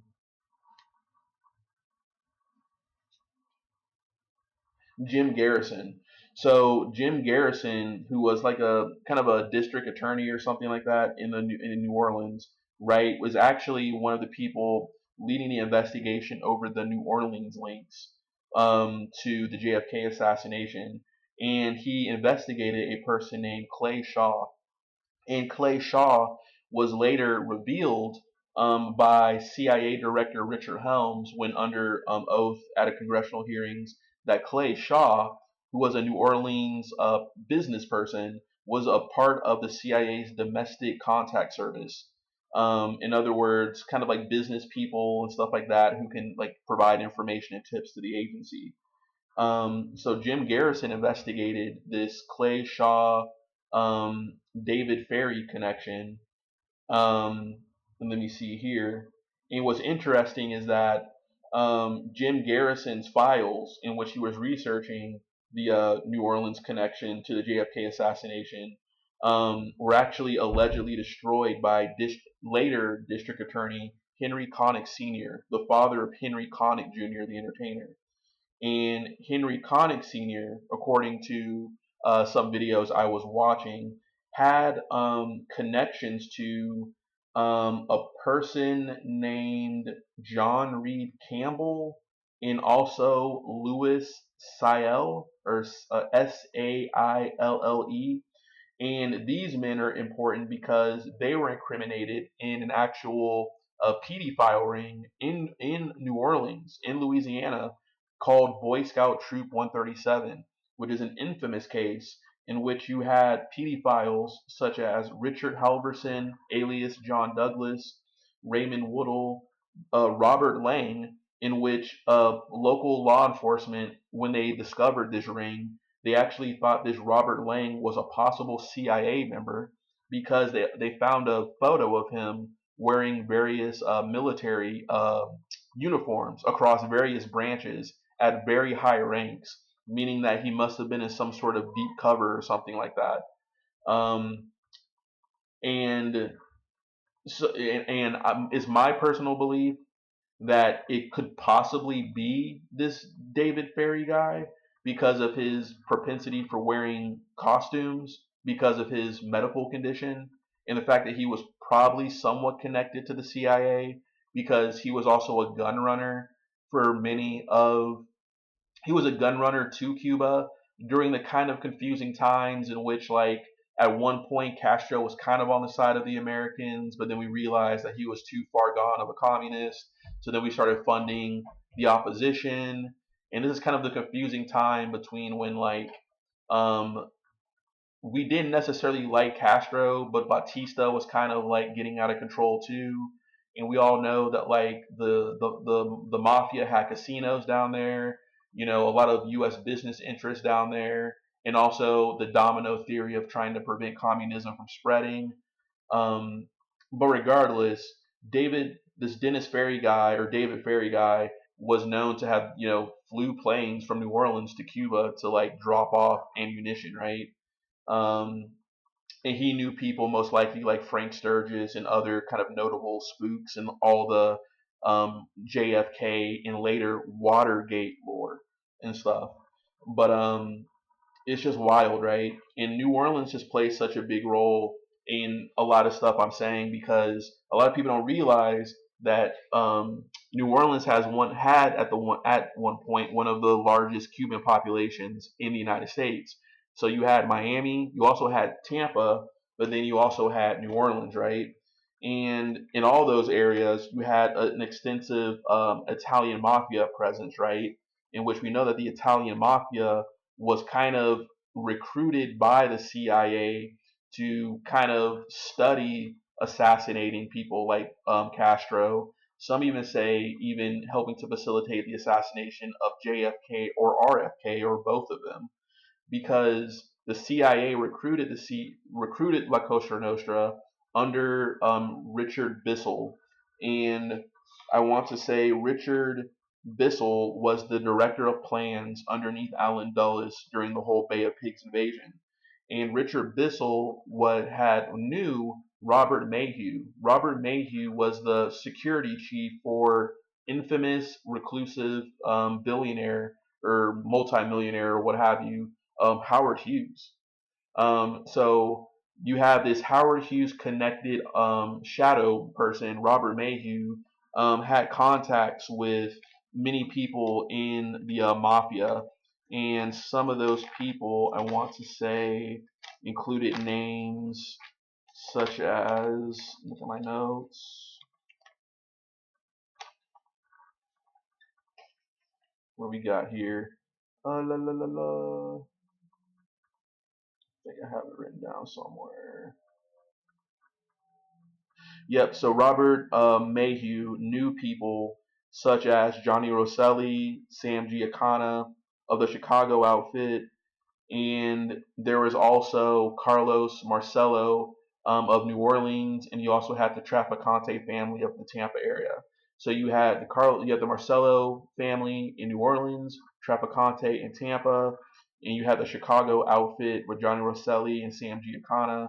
I'm sorry. I know Johnny Rosselli was definitely a part of the Chicago outfit, but he had spent a lot of time in Las Vegas and Los Angeles, kind of running the mafia's West Coast operations. And I want to say Sam, I think his name was Momo Giancana was his nickname. He was also the Chicago outfit, but he had a lot of ties to Miami. Um, so very, very interesting. So New Orleans played more of a major role of in the whole Cuban connection than what a lot of people I think realize in everything. And I want to say, what else we got here? Looking at my notes. We also know that Lee Harvey Oswald from New Orleans actually had a 201 file. In other words, a wet affair sort of file or something that was that James Jesus Angleton, who was the chief of counterintelligence for the CIA, had. And what's interesting is Lee Harvey Oswald, who was a U.S. Marine when stationed in Japan, was actually on U-2 duty, the U-2 Dragon Lady airplane duty, right?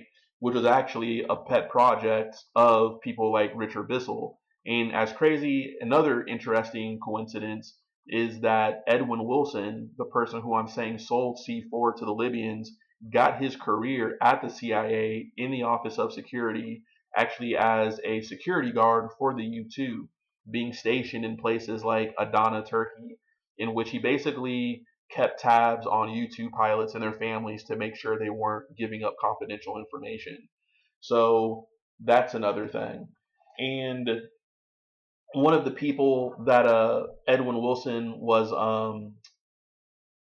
guarding and keeping tabs on was Gary Powers. And I want to say Gary Powers was one of the U-2 pilots who actually got shot down over Russia and was actually exchanged in some sort of exchange program or something. So it goes pretty deep, you know what I'm saying? A lot of these connections, so much so you can kind of get lost in the sauce, right? But let me go here. And what's even more crazy and more wild before I keep moving on is that how I talked about the connections to New Orleans, where you had Cubans with, what was it? The JM. Let's see here. Got so many notes. Here. La, la, la, la, la. Not there, not there, not there. That's not what I want. All right, where is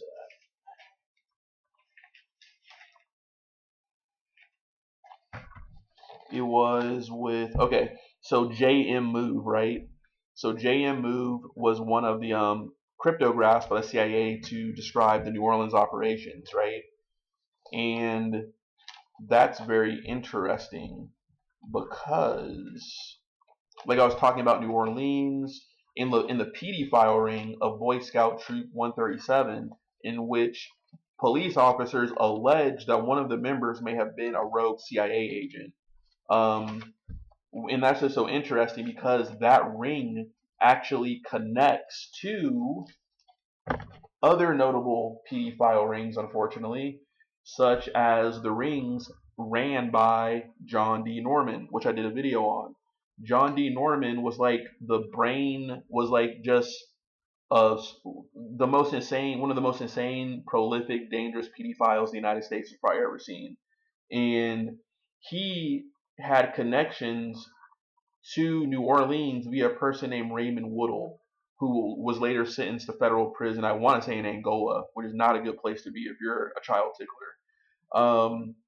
Raymond Woodall had connections to John D. Norman, who ran various pedophile rings, boy for hire publications, the Delta Project, Odyssey Foundation, Hermes, Epic International, Handy Andy, Creative Corps, MC Pubs, publications.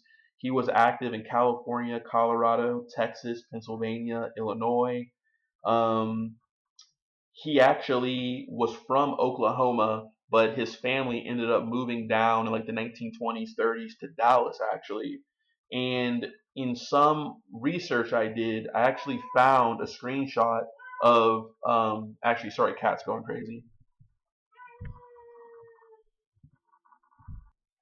Okay, so yeah, so this John David Norman guy, I found something. It's actually public information in which Jack Ruby, around the time he was about to shoot Lee Harvey Oswald, as I said, also from Louisiana, Jack Ruby checked into like a halfway house at 223 Ewing Street in Dallas, and he signed for a $40 receipt.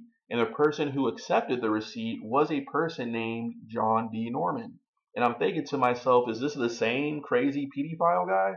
Because I think that Norman's family actually were in the construction business and may have owned some properties. And I think that Norman, just being a degenerate pedophile or something and just totally unkempt and gross and everything like that, was just kind of like running or overseeing some of the halfway houses and rental properties for the family potentially. There needs to be more research done into that, but that's kind of something I think might have happened. But if that is a true connection, the JFK assassination by proxy, in a weird way, is kind of tied to the JFK assassination, possibly in two directions. Possibly through the possibility of David Ferrie being this Robert Lang alias, or potentially if John D. Norman is the same person who signed for the receipt with Jack Ruby, in which John D. Norman's networks and publications were being utilized by New Orleans-based pedophiles of Boy Scout Troop 137, such as Raymond Woodall. And what's crazy is that Norman became infamous in the documentary The Clown and the Candyman, which I want to say is an investigative discovery documentary. Really good. I think you can watch it on Hulu, or I think you can watch it on Hulu. And what's interesting is because Norman, another link to him being in Dallas is that in like the early 70s, he was actually arrested in Dallas, in which police found like a large Rolodex of just thousands of names of pedophiles across the world that Norman was mailing illicit child exploitation content to. And so that's another connection with Dallas, right? So we know that John David Norman was living in Dallas. We have a receipt possibly of a John David Norman signing for a receipt from Jack Ruby. And we also know that the networks that John David or John D. Norman was setting up were being utilized by pedophiles in New Orleans. So, and regardless, we know that District Attorney Henry Connick Jr. of New Orleans, who was considered one of the most corrupt district attorneys in U.S. history, um, allegedly destroyed the files of Jim Garrison and his investigative report on the JFK assassination, which incriminated people like Clay Shaw. And Clay Shaw was a closeted homosexual man at the time and everything, who was kind of known for probably engaging in kind of wild, libertine kind of sex parties in the kind of, the cryptic air of New Orleans, right? The Spanish Moss, the old colonial, very, Anne Rice type, or the movie In the Garden, Midnight in the Garden of Good and Evil type aesthetic, right? Um, but regardless, this seems to kind of connect strongly to the JFK stuff, but then also what I'm talking about with some of this, it rubs off on the Bay of Pigs invasion, and therefore the Bay of Pigs invasion rubs off on the Edwin Wilson case, but it also rubs off on Iran Contra. So you can basically do a moonwalk from Iran Contra, Edwin Wilson, Operation Mongoose, Bay of Pigs, Operation 40, but then also potentially the pedophile rings and everything going on. And what makes you think that, and like I said, I'm not here to dump on the CIA, but, pedophiles seem to be attracted to power, right? They always want a position of authority around young people, coaches, priests, teachers, etc., right? But you got to think about it. The CIA, because they don't want a black eye, if a pedophile slips in, does something bad to a minor or something, I hate to say it, maybe the agency might kind of cover for that person. They may let that person go, but at the same time, they might fire that person. But it's kind of like the Catholic Church, right? How pedophiles just kind of get sent from one diocese to the next, right? And sometimes I think that these pedophiles slip through, particularly in the early days of the CIA, in which there was not that much extensive background vetting. I'm sure you have polygraphs or whatnot, but I would say that pedophilia, unfortunately, which is still something that exists today, was very prominent back then too. This is where you get a lot of like the Boy Scout files from that era and stuff, right? But regardless, the J.D. Norman guy, he connects to John Wayne Gacy and Dean Corll, the Candyman of Houston. And that was revealed in the Clown and Candyman documentaries. Because Dean Corll, before he was killed by one of his youth accomplices, Elmer Wayne Henley, Elmer Wayne Henley, when questioned by authorities and police, actually ended up saying that what's his name? Dean Corll, would talk about being a part of some sort of ring, and they were involved in potentially snuff type films and stuff like that, or what have you. And there was other, known Houston pedophiles like Roy Ames, who was like some country singer. You can't really find a lot online about. He was allegedly like some country singer who had like just warehouses of child exploitative content. But Dean Corll, who was, murdered and tortured, kids essentially, with the help of youth accomplices Elmer Wayne Henley and David Owen Brooks, that connected to Dallas because the ring allegedly was based in Dallas. And when police busted John David Norman on an unrelated incident, I think somebody from California snitched on him, and he was eventually busted.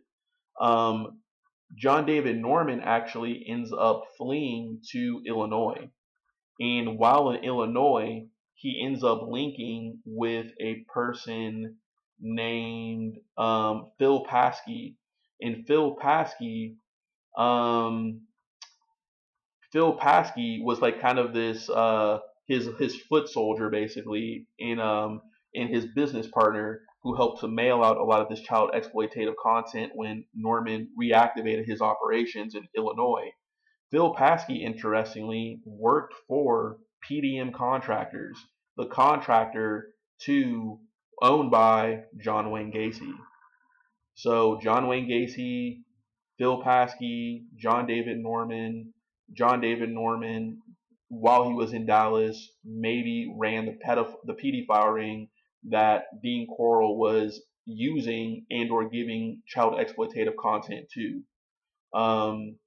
And interestingly about PDM contractors is that other people worked for other serial killers were linked to Gacy, such as the Ripper crew of Chicago, ran by Robin Gett. Gecht is his last name. So that's another serial killer ring who were terrorizing the Chicago area. But then also another Chicago area serial killer, Brian Dugan. He when he was caught by police, he had talked about how he was allegedly assaulted by Gacy, which wouldn't be out of the ordinary because of Gacy's tendency to kind of go on late night cruising for young male victims in the Chicago area. And what's wild too is that this even connects to I want to say, the infamous case of North Fox Island, led by people like Francis Sheldon, Adam Starchild, real name Malcolm McConaughey, Edward Brogersma, who was a Dutch advocate for pedophilia. And this might even link to the Oak County child killings. And the reason why I say that is because if we backtrack, Boy Scout Troop 137 had ties not only to a pedophile ring in Tennessee busted in 1977, led by Reverend Bud Vermeil with his Boys Farm.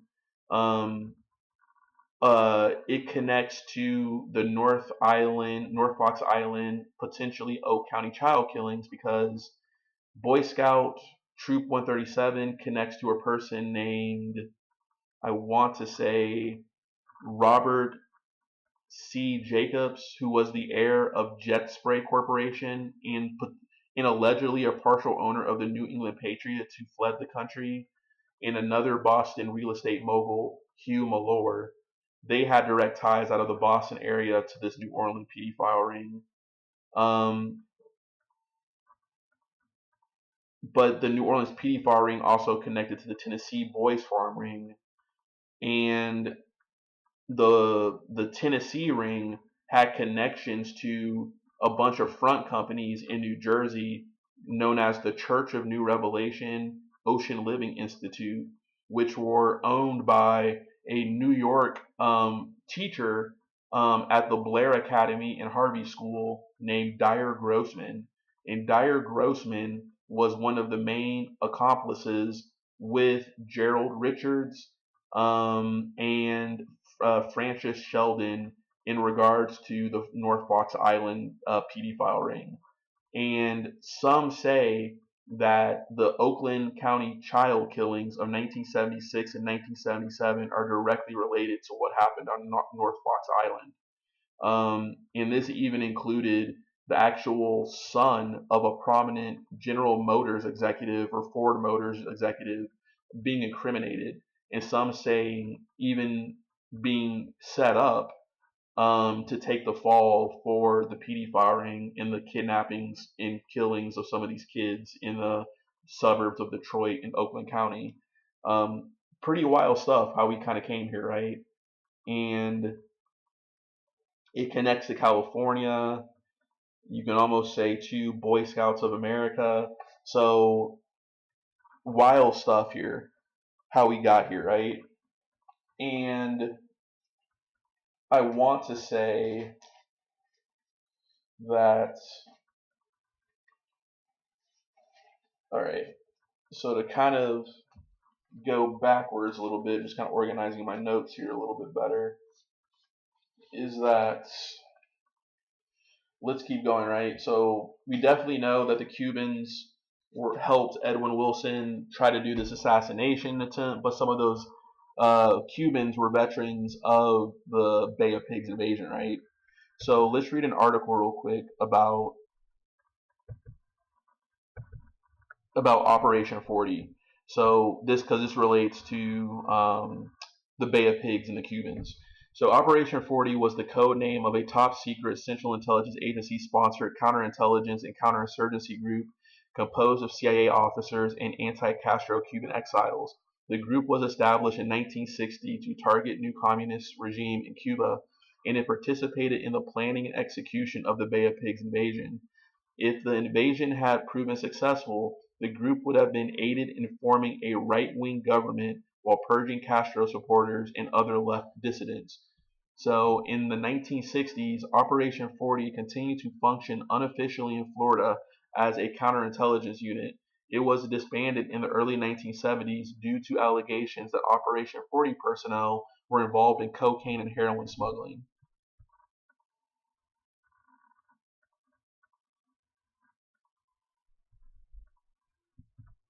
So on 11 December 1959, Colonel J.C. King, head of the CIA's Western Hemisphere Division, sent a confidential memorandum to CIA Director Allen W. Dulles. King argued that after the recent Cuban Revolution, there now exists a far-left dictatorship which, if permitted to stand, will encourage similar actions against U.S. holdings in other Latin American countries. One of King's 4 recommendations was thorough consideration considered to be given to the elimination of Fidel Castro. None of those close to Fidel, such as his brother Raul and his companion Che Guevara, have the same mesmeric appeal to the masses. Many informed people believe that the disappearance of Fidel would greatly accelerate the fall of the present government. And what's interesting is that J.C. King actually ended up owning a CIA front company called Amazon Natural Drug Company, which actually specialized in finding a lot of like rainforest exotic plants that could be used for exotic poisons. And those exotic poisons were most likely used in some of the other MK Ultra programs. And some of those MK Ultra programs that we know or like MK Ultra, which dealt with LSD and DMT. We also know of MK Often, which was drugs on humans and animals, and it was notable for being attached to Holmesburg Jail in the Department of Defense. MK Search, heroin, morphine, and temazepam or something. MK Naomi, biowarfare and toxins at Fort Detrick. MK Delta, procedures for the MK Ultra abroad in different countries.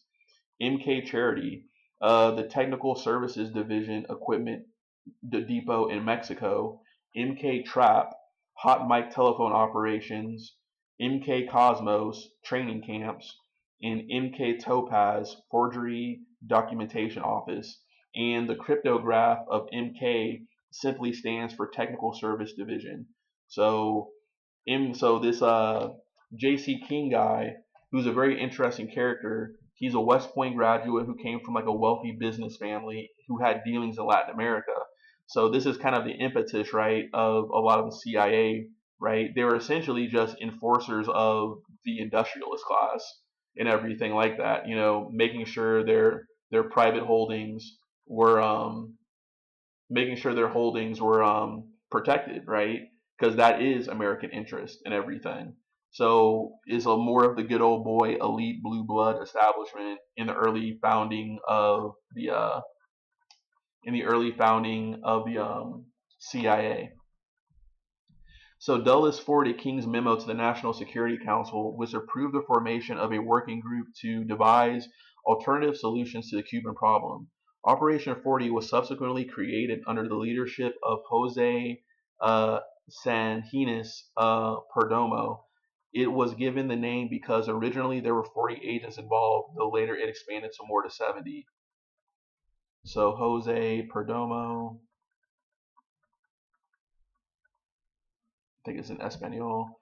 So at a White House meeting on 17 March 1960, a plan entitled A Program of Covert Action Against the Castro Regime was presented to President Dwight Eisenhower. Among the meeting's attendees were Vice President Nixon, Admiral Arleigh Burke, Secretary of State Christian Herter, CIA Director Allen Dulles, CIA Deputy Director of Plans Richard Bissell and J.C. King. The plan called for a broad range of intelligence, political, paramilitary, and psychological warfare operations to topple Cuba's communist government. Eisenhower authorized the Covert Action Program and stressed the need for its deniability. Although not mentioned in the program, Operation 40 was tasked with sabotaging Cuban infrastructure as well as assassinating Cuban leaders. Once Castro was overthrown, Operation 40 would have formed the nucleus of a Cuban CIA to purge any remaining Castro supporters along with other leftist elements. So Operation 40 consisted of Cuban exiles, many of whom had served in the Bureau for the Repression of Communist Activities under Fulgencio Batista, joined by a small number of American CIA agents. In addition to its members' focus on setting up a new Cuban government, Operation 40 also had an assassination unit. One Operation 40 participant, Watergate burglar Frank Sturgis, told Michael Canfield in 1957 interview, the assassination section, which I was a part of, would upon orders naturally assassinate either members of the military or the political parties of the foreign country that you were going to infiltrate, and if necessary, some of your own members who are suspected of being foreign agents. So we got to think that Frank Sturgis was involved in Watergate. That also includes E. Howard Hunt. E. Howard Hunt, according to the research done by the YouTube content creator Eyes Wide Open, was a part of Detachment 202 in Southeast Asia. The Detachment 202 in Southeast Asia was headed by Paul Helliwell, the CIA's bankster, basically, who helped set up shadow banks like the Castle Bank, which kind of invokes a lot of imagery of the John Grisham book and later movie The Firm, starring Tom Cruise, right? All the kind of Caribbean-based shell banks and stuff in Bermuda and everything, right? But so E. Howard Hunt was a part of Detachment 202 with Paul Helliwell. That also included members of John K. Singlaub, who was later involved in Iran Contra and was also a mentor to current General Michael Flynn, the brother of General Charles Flynn, who was actually involved in the January 6th insurrection. And it also had people, this Detachment 202, people such as Lucien Cognier, a French-American Kansas City native who actually had connections to the Corsican mob, in which he, as an OSS Jedburgh Special Forces person, behind enemy lines in Vichy, France, made contact with the Corsican mob and used those connections throughout his career, notably in Southeast Asia and everything, in which the Corsican mob was originally getting heroin underneath the French Indochina colonial operation, but some say that the Americans took over that drug smuggling operation, notably via the Hmong people of General Vang Pao, and sent heroin to France via Marseille, via the French connection, and that's where we get stuff like that, right? And that further bleeds into a lot of the Jimmy Hoffa Teamster Union shipping the drugs, etc., across the country. And the mafia, Las Vegas, tapping into the Teamster Union pension to fund Las Vegas, and casinos are great for washing international drug money and everything. So it's big business, a lot of deep connections there. So back to Operation 40. Although Operation 40 mainly operated in Cuba, it conducted similar activities in other Latin American countries. The Black Ops penetrated by Operation 40 were intent on disabling the Cuban revolutionary government. For example, on 4 March 1960, a ship flying a Belgian flag exploded in Havana. It was loaded with arms and ammunition destined for defense of the revolution. The act was a CIA operation carried out by various saboteurs who boarded the ship in its port of origin and placed explosives, which were detonated by a device which responded to the change in pressure when the cargo was being unloaded. 75 persons were killed and more than 200 injured. So that's very interesting because this probably is some of the work that Edwin Wilson also did. because Edwin Wilson, after he kind of got promoted from the Office of Security, doing U2 security detail and other he also did some other wiretap stuff, I believe. One of his overseas assignments was to pose as a representative for Seafarers International Union, like Dock Workers Union or something, in which he was, I want to say, in the Netherlands, um, kind of keeping tabs on kind of like communist shipments and stuff, but also kind of doing kind of like pranks and sabotaging things. But also, he was in charge of paying off Corsican mobsters in Marseille to keep an eye on activities at the port of Marseille to prevent, unions from forming, because unions were considered to be sympathetic to the communist cause.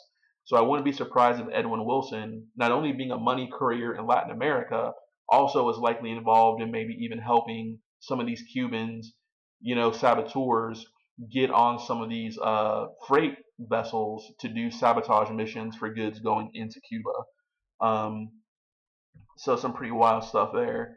So while these sabotage operations were occurring in 1960, another CIA-sponsored group of Cuban exiles known as Brigade 2506 was being equipped and trained in Guatemala for an upcoming invasion of Cuba. And I want to say that the fact that they were trained down. Let's see here. So the code name for the Guatemala operation is a CIA cryptograph titled JM Trax, TRAX. JM Trax was the Guatemala component to the Bay of Pigs invasion.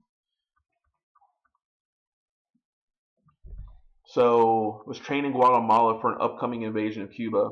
Operation 40 was eventually attached to the invasion. So prior to the invasion, Operation 40 reportedly purged Brigade 2506 of any liberal left or otherwise anti-Batista members. So they wanted to be firmly a far-right organization. So once Brigade 2506 conquered Cuban towns and villages, Operation 40 would have been charged with cleansing those areas of hardcore Fidelistas, along with supporters of Cuban exile Manuel Rey Rivero.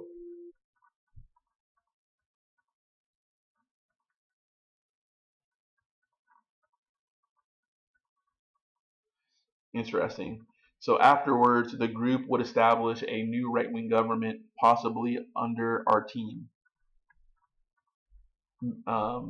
So on 17 April 1961, Operation 40 landed at the Bay of Pigs via the CIA-chartered freighter Atlantico.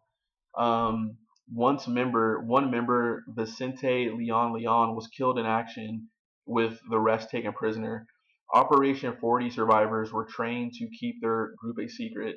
However, Jose Raul Varona Gonzalez, the intelligence officer in Brigade 2506, was captured, interrogated, and revealed Operation 40's existence to Cuban officials. After the invasion, the group ceased its operation in foreign countries. During the mid to late 1960s, Operation 40 unofficially served as a counterintelligence unit, primarily active in Florida and still under Jose Sanjini's leadership. The group largely spied on Cuban exiles and any Americans who associated with them, in the hopes of rooting out potential spies working for the Cuban government. However, no such spies were found. Regardless, extensive files of prominent Cuban exiles were gathered by Operation 40. So its demise. Operation 40 activities began winding down as a result of a small plane crash in Southern California in the late 1960s. The plane was allegedly piloted by one of Jose Sanjini's men. In the wreckage, the police found several kilograms of cocaine and heroin. Soon after the crash, the group was further reduced when another Cuban in the group, accused by U.S. federal authorities of being a cocaine smuggler, was killed in a gun battle with Miami police. By 1970, the Operation 40 team had dwindled to only a few men who mainly worked on updating existing files. Sanhini's retired from the CIA in 1972, with Operation 40 being disbanded by the CIA around the same time.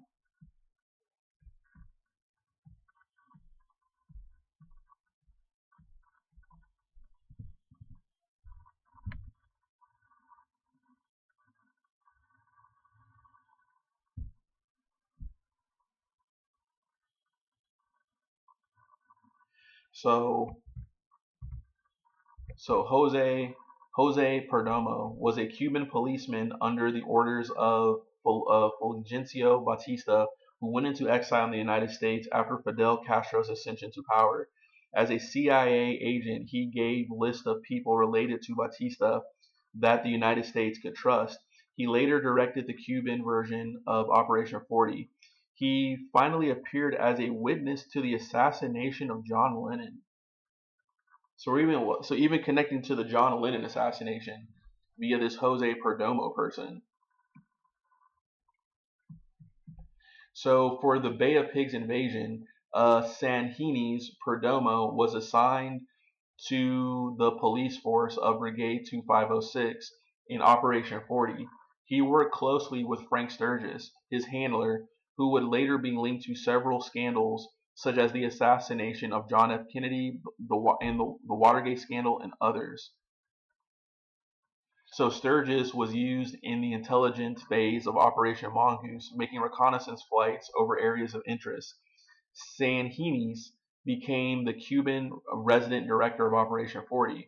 Alleged death. In 1974, Frank Sturgis announced the death of Sanhini's from natural causes, but his family in Cuba was never notified. So assassination of John Lennon. Curiously, the substitute doorman for the Dakota building where John Lennon supposedly lived was Jose Sanhini's Perdomo. Jose Perdomo was the doorman at the Dakota on Monday, December 8th, 1980, the night John Lennon was murdered. He was at the scene of the crime, and he was the one who accused Mark Chapman of having shot. One of the arresting cops, Peter Cullen, did not believe that Chapman had shot Lennon. Cullen believed it had been someone else at the Dakota, but Perdomo convinced Cullen it had been Chapman. Chapman would later say that he was drugged and hypnotized. Jim Gaines describes Perdomo as an anti-Castro Cuban who argued with Chapman about the Bay of Pigs invasion and the assassination of John F. Kennedy. Here is a summary. When photographer Paul Gorsh left, Chapman had only the Dakota Night Post porter. Chapman had only the Dakota's night porter, Jose Perdomo, for company. So Jose was an anti-Castro exile, and they argued about the Bay of Pigs invasion and the assassination of John F. Kennedy. And that is from James R. Gaines in People magazine, published March 2nd, 1987, in the article titled "In the Shadows, a Killer Waited," page 60. Article begins on page 50. So very interesting, right? So there's, wow, okay, so even oddly connects to the John Lennon thing via that person there. So interesting, right? So let me pause real quick.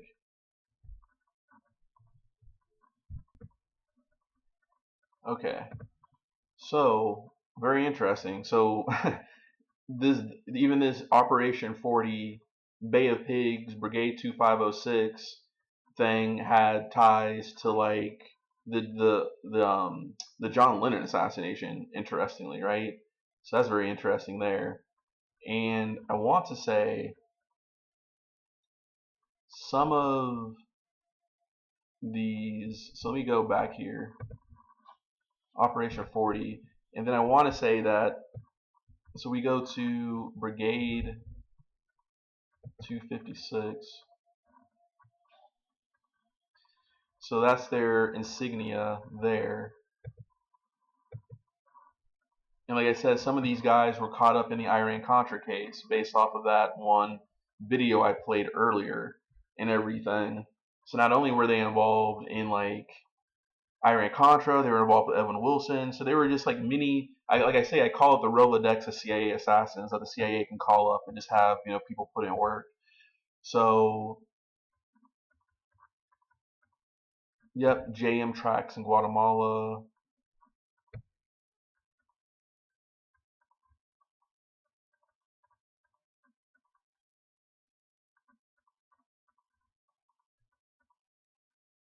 All right. So it was a CIA-sponsored group of Cuban exiles formed in 1960 to attempt the military overthrow of the Cuban government headed by Fidel Castro. It carried out the abortive Bay of Pigs invasion landings in Cuba on 17 April 1961. In November 1960, with Gregorio Aguilar Mateo spearheading training of 430 men, the leaders were chosen, and the group was named Brigade 2506 using the membership numbers of Carlos Carlisle Rafael Santana Estevez, who had died in a training accident in September 1960. It was also known as the Blindado Battalion among members. The principal commanders were appointed as follows: Manuel Francisco Artime Buesa, political leader; Jose Alfredo Perez San Roman Pepe, military commander; Ernito Andres Oliva Gonzalez, military second in command; Manuel Villafana Martinez, commander of the Air Force; Ramon J. Ferrer Mina, chief of staff; Enrique Ruiz Williams, second in command of the Heavy Weapons Battalion; Eugenio Nino Diaz, commander of the Special Battalion in Operation Mars; Francisco Perez Castro Brio, Infantry Battalion; Alejandro del Valle Marti, 1st Paratroop Battalion; Hugo Suiro Rio, 2nd Infantry Battalion; Noelio Montero Diaz, 3rd Battalion; Valentin Bacayo Ponte, in other words, Pipo, 4th Armored Battalion; Ricardo Montero Duque, 5th Infantry Battalion; Francisco Montiel Maciera Rivera, 6th Infantry Battalion; Roberto Perez San Roman, Heavy Gun Battalion. So about 1,334 men traveled on a seaborne force from Guatemala, of which about 1,297 actually landed in Cuba, plus an additional 177 airborne paratroops. An estimated 114 drowned or were killed in action, and 1,183 were captured, tried, and imprisoned. Private sympathizers in the United States eventually negotiated to give up $57 worth of food and medicine in exchange for release and repatriation of Brigade prisoners to Miami, starting on 23 December 1962. On 29 December 1962, President John F. Kennedy hosted a welcome back ceremony for captured Brigade 2506 veterans at the Orange Bowl in Miami. Some of his members have gone on to found the Brigade 2506 Veteran Association, which owned the Bay of Pigs Museum and Library in Miami.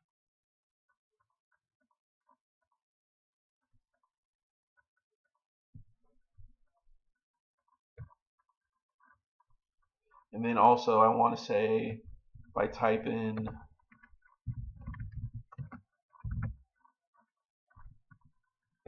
then some of these veterans splintered off and created some terrorist groups. So Alpha 66 is an anti-Castro paramilitary organization. The group was originally formed by Cuban exiles in the early 1960s and was most active in the late 70s and 80s. Its activities declined in the 80s. So Alpha 66 was founded Alpha 66 was founded by Cubans exiles in the early 1960s to act as an anti-Castro paramilitary group. Although it has undergone changes in personnel and leadership, it still exists today and is based out of Florida. Alpha 66 was most active during the late 1970s and early 1980s, but remains active in the Miami area. At the height of its power, Alpha 66 operated at a similar level to Abdallah, Brigade 2506, Omega 7, and the FLNC, also known as Cuban National Liberation Front, amongst other Cuban exile paramilitary groups. It claimed to have 63 chapters in operation during 1977. Like other paramilitary groups composed of Cuban exiles who immigrated after the fall of the Batista regime, Alpha 66 presented itself as a conservative, ultra-nationalistic, patriotic organization that wishes to undo Fidel Castro's revolutionary government. Alpha 66 founding members included many Cubans who had fought as revolutionaries against the Batista government alongside Fidel Castro. And Alpha 66 anthem directly references Fidel Castro as having betrayed the ideals that the group members originally fought for. So interesting. So many Cubans who have fought as revolutionaries against Batista alongside Fidel Castro. So you have a lot of factions, right? You have the hardcore people who are on the Castro side. You have some of the people who were inspired by the revolution but thought he failed in his vision, maybe became too totalitarian or something. So that's very interesting there. So Alpha 66 anti-communist rhetoric and staunch opposition to the Cuban government earned it overwhelming support of the Miami exile community, as well as sympathy of an overtly anti-communist attitude in American politics. Alpha 66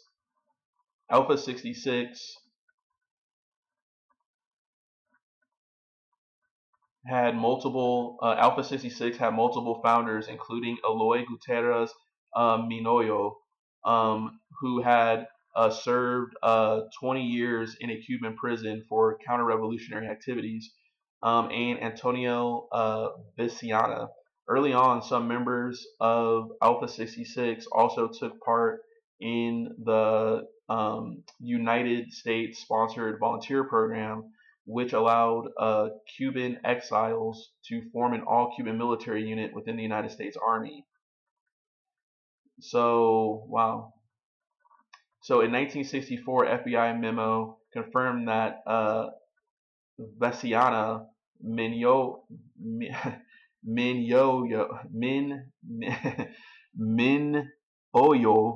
and Andre Sargent were all assets of the U.S. Army intelligence.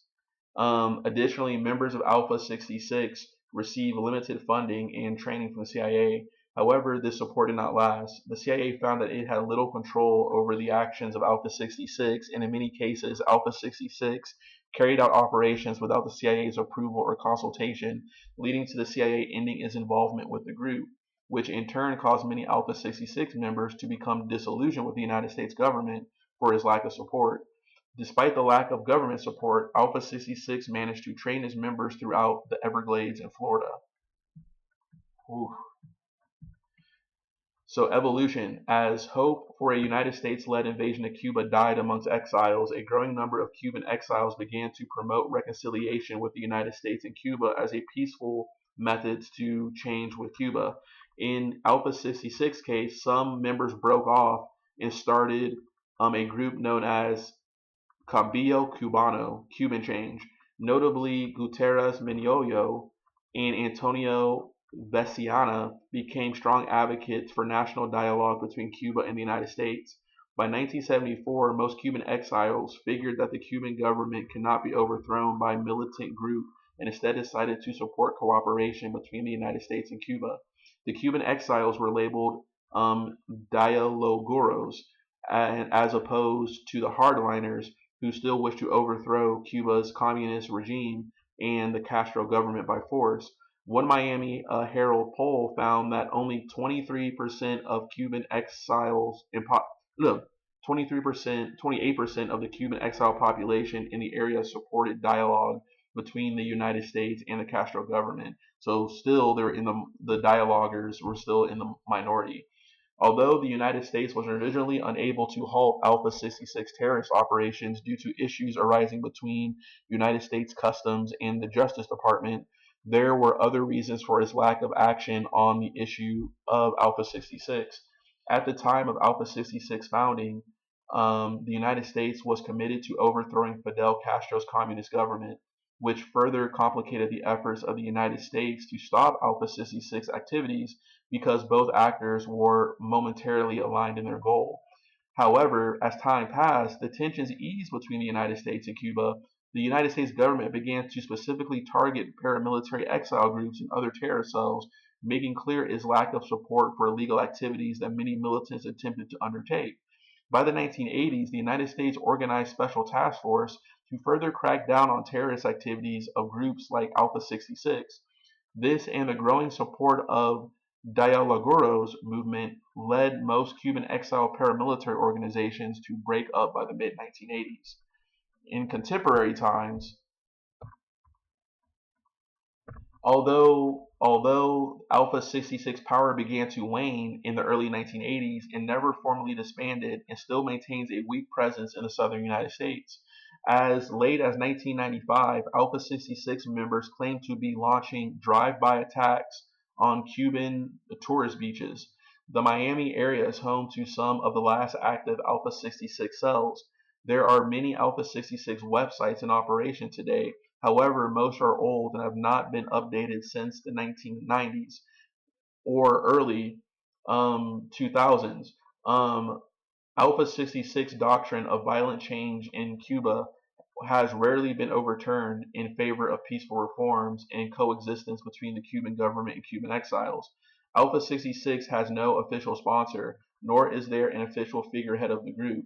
The end of the Cold War, death of Fidel Castro, and warming of relations between the United States and Cuba has made Alpha 66 reason for existing largely non-existent, especially when paired with the change in popular opinion as how to bring about change in Cuba. So there's another group down here, I want to say Cuban Power.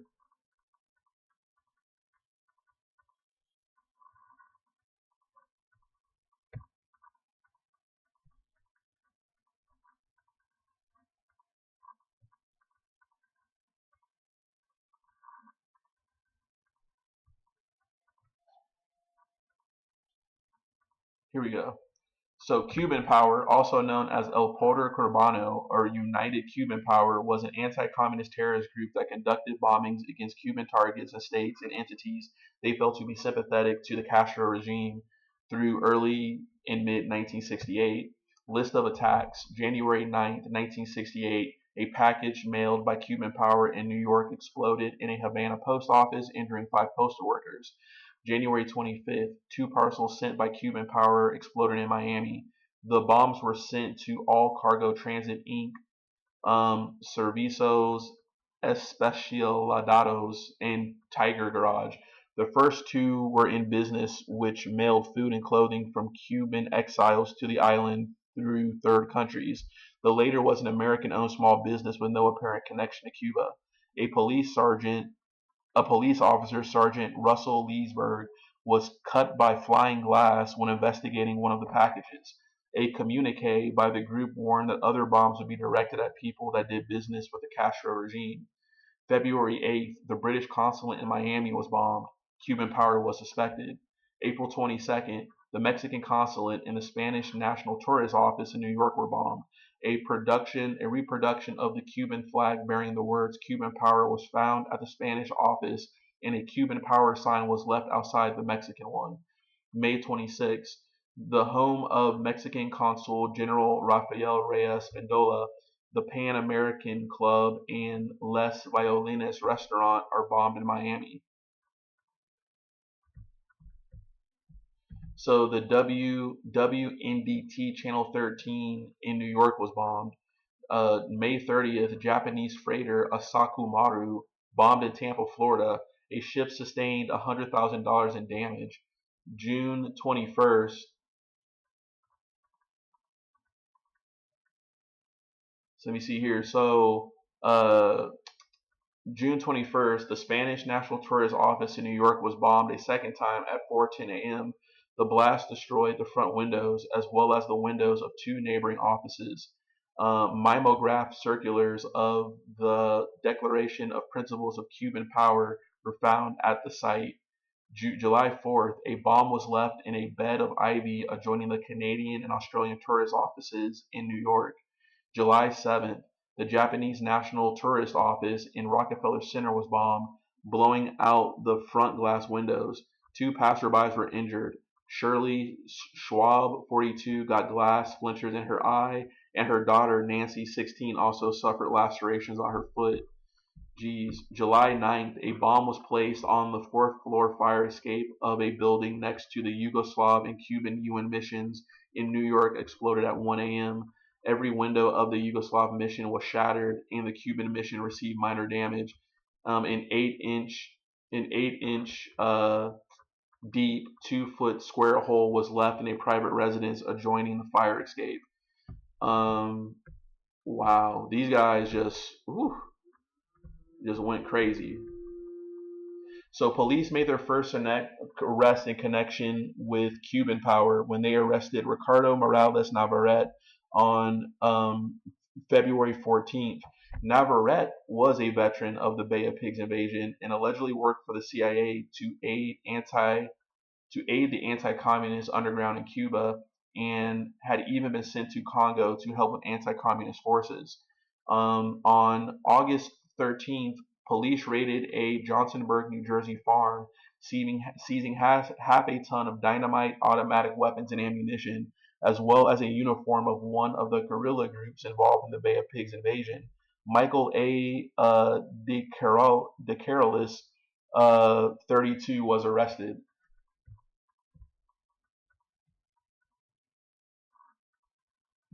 So, a federal grand jury handed down an indictment of 9 Cubans in exile on October 10th in Miami. They were arrested and charged the next day. The testimony of Navarrete was reportedly key to breaking the case. So 3 of the exiles, Orlando Bosch, Jose Diaz Morjon, and Barbo Balan Garcia, were charged with the September 16th shooting of the Polonica. Bosch was also charged with making terroristic threats in a June 6 cable sent to Prime Minister Harold Wilson. I want to say, is that the Australian guy? Wow. Francisco Franco and President Gustavo Diaz Ordaz of Mexico, threatening to blow up their country's ships if they continue to trade with Cuba. The 6 others were indicted for conspiracy to violate neutrality acts of the United States. J. Edgar Hoover announced this group was connected with the bombings, but none were charged with crimes relating to the bombings. So a second arrest of 9 other exiles took place in New York on October 23rd. The 9 arrested in New York were indicted for arson, reckless endangerment, criminal mischief, and illegal possession of weapons and explosives. According to the indictment, the bombs were only the first phase of their plot. They planned to seize arms from the 16th Armory in Brooklyn and use them for an assassination and bombing campaign that would have included the assassination of Ambassador Ricardo Alarcon. So that's interesting, right? So let me go back here. So now let me click on this guy here.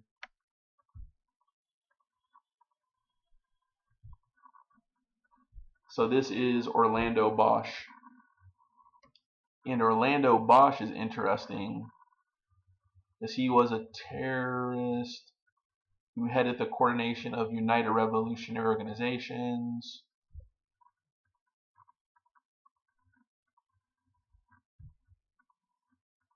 So this is interesting because this connects to something else, which also kind of ties to Wilson. So Bosch founded CORU in 1976 along with Posada and other Cuban exiles. The group was responsible for a number of attacks in 1976, including the assassination of Orlando Letelier in Washington, D.C. as part of Operation Condor. So Operation Condor, as we know,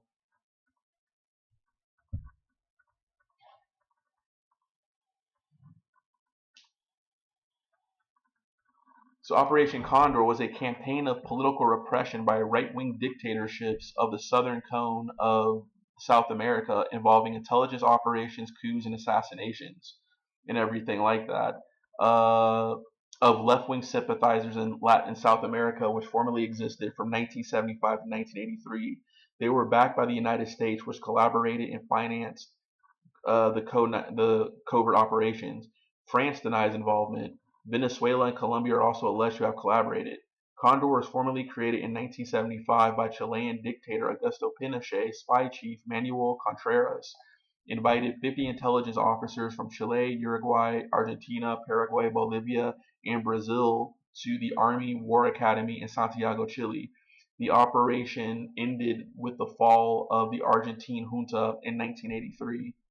Due to its clandestine nature, the precise number of deaths directly attributed to Operation Condor is highly disputed. Some estimates are at least 60,000 deaths can be attributed to Condor, with up to 30,000 of these in Argentina. This collaboration had a devastating impact on countries like Argentina, where Condor exacerbated existing political violence and contributed to the dirty war that left an estimated 30,000 people dead or disappeared. Others estimate the toll at 50,000 killed, 30,000 disappeared, and 400,000 imprisoned.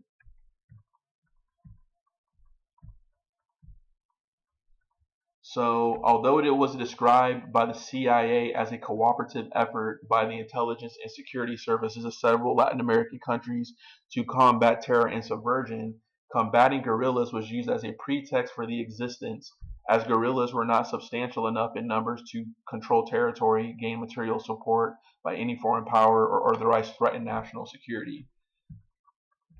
So this is very interesting. However, a letter which was written by a renowned DINA assassin, which is the intelligence agency of Chile under Pinochet, Michael Townley, in 1976 noted the existence of a network of individual cone secret polices known as Red Condor.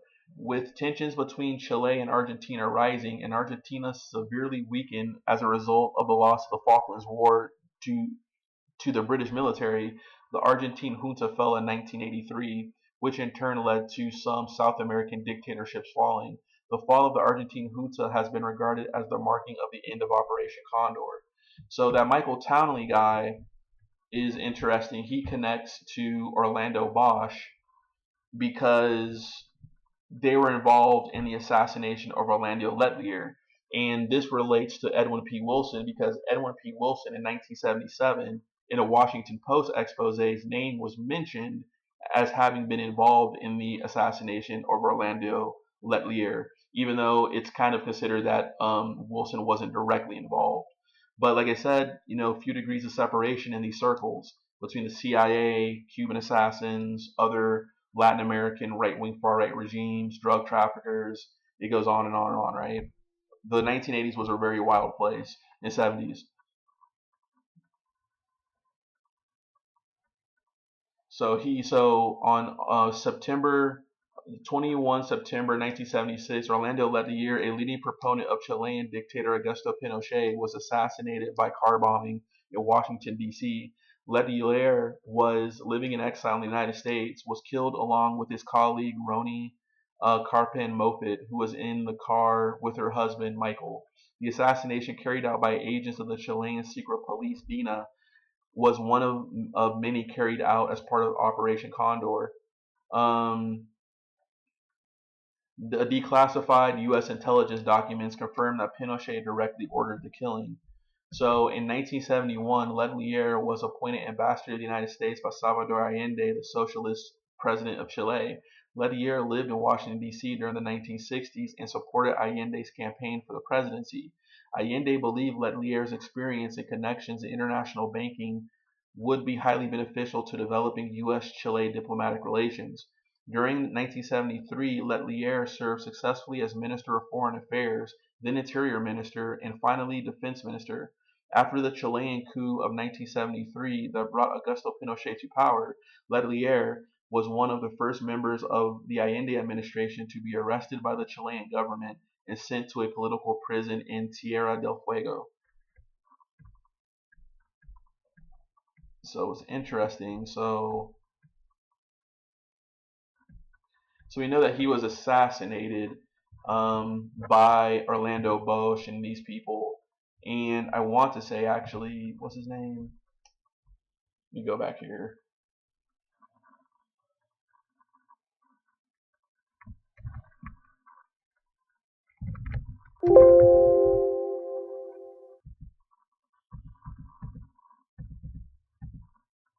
So the FBI uncovered evidence that Michael Townley, a DINA U.S. expatriate, had organized the assassination of Orlando Letelier on behalf of Chile. Townley and Armando Fernandez Larios, who was also implicated in the murder, had been given visas to enter the United States. So that's pretty wild, man. So we go from Orlando Letelier being assassinated by Michael Townley and Orlando Bosch.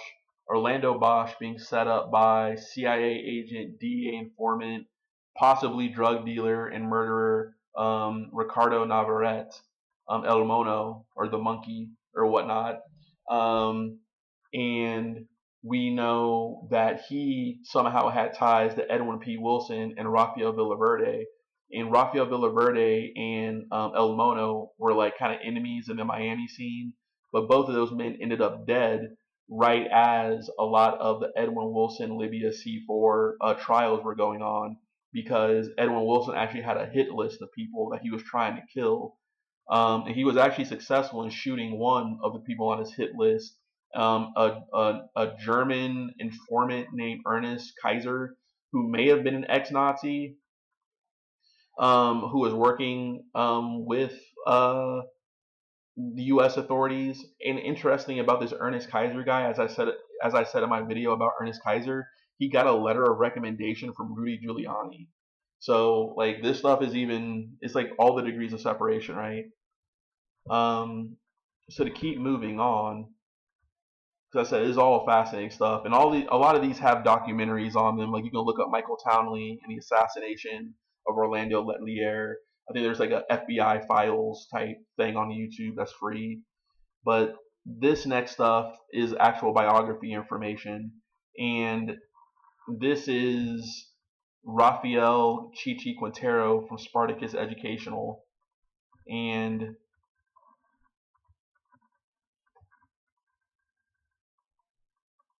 so Rafael Chichi Quintero was born in Cuba on the 16th September 1940. As a young student, he joined the underground resistance and went to the Sierra Maestra to join Fidel Castro just 42 hours before the triumph of the revolution. In 1959, Manuel Artime emerged as a leading anti-communist in Cuba. He worked closely with the Catholic University Association. Later that year, he moved to the Manzanillo region, where he joined up with Carlos Prio and Tony Verona. Quintero had become disillusioned with the new communist government, joined Artime in his struggle against Castro. According to Fabian Escalante in CIA Covert Operations 1959 to 62, Artime's rebellion was organized by Frank Sturgis and the Central Intelligence Agency. On 21 October 1959, Artime arranged for Sturgis, flying a CIA plane, to drop thousands of leaflets over Havana, calling for the population to rise up against the revolution. When this did not happen, Artime fled the country with 100,000 pesos of funds under his control. The following month, Quintero moved to the United States. Along with Manuel Artime, Tony Verona, Aurelio Arango, and Jose Cardona, Quintero established the Movement for the Recovery of the Revolution, MRR Party. Quintero also joined Operation 40. One member, Frank Sturgis, claimed the assassination group, Operation 40, would upon orders naturally assassinate either members of the military or the political parties of the foreign country that you were going to infiltrate, and if necessary, some of your own members who were suspected of being foreign agents. We were concentrating strictly in Cuba at the particular time. In an article published in the Intelligencer, Journal of the U.S. Intelligence Studies, 2008, Don Boning, a CIA asset codenamed AM Carbon 3, insisted that Quintero was never a member of Operation 40. He asked Quintero is among those who expressed concern because of the vast files of information the group collected on the Cuban community and potentially for blackmail with information. Other anti-Castro Cubans who became members of Operation 40 included Antonio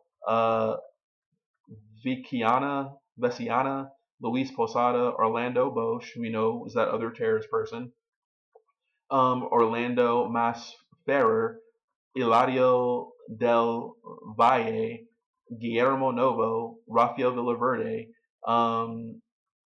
Carlos, let me see here, Carlos Bringuer,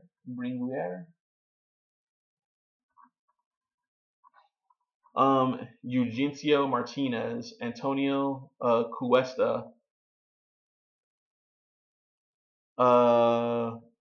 Hermino Diaz Garcia, Barry Seal, Felix Rodriguez, Ricardo Morales Navarrete, Juan Manuel Salvat, Isrito Borjas, Virgilio Paz, Jose Donicio Suarez, Felipe Rivero, Gaspar Jimenez Escobedo, Nazario Sargent, Pedro Luis Diaz Lanz, Jose Basulto, and Paulino Sierra. Quintero was smuggled back into Cuba in 1961 but was arrested just before of the Bay of Pigs invasion. He was expected to be executed, but surprisingly he was released and was allowed to return to the United States. By 1962, Quintero was serving as deputy leader of the MRR under the leadership of Manuel Argentine. In 1963, Manuel Argentine obtained funds from the CIA via Ted Shackley, head of JM Wave Station in Florida. Argentine, Quintero, and Felix Rodriguez moved to Nicaragua, where they formed a 300-man army. They also covertly acquired arms, supplies, and boats for an invasion of Cuba. According to David Korn, Blonde Ghost, the first trained our team men as our team pulled together a small navy, obtained several planes that collected over 200 tons of American-made arms. The CIA's budget for our team's war would cost a total of $7 million. The invasion of Cuba never took place. After the assassination of John F. Kennedy, President Lyndon B. Johnson canceled what had become known as the Second Naval Guerrilla Operation. So they almost tried again, it sounds like.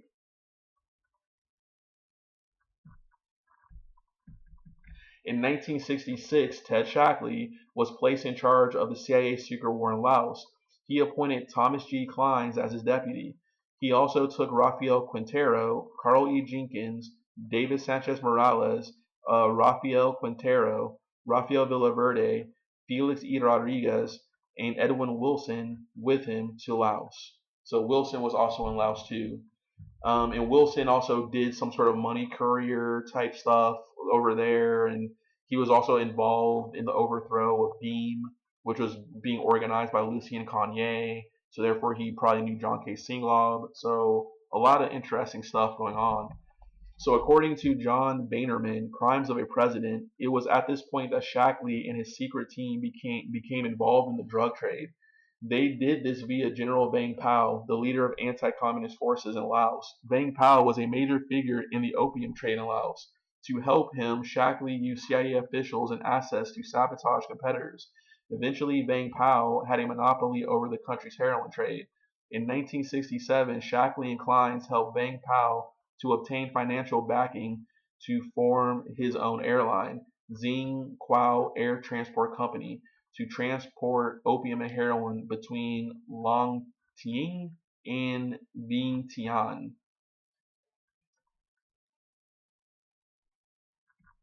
So they have their own even heroin shipping thing going on here.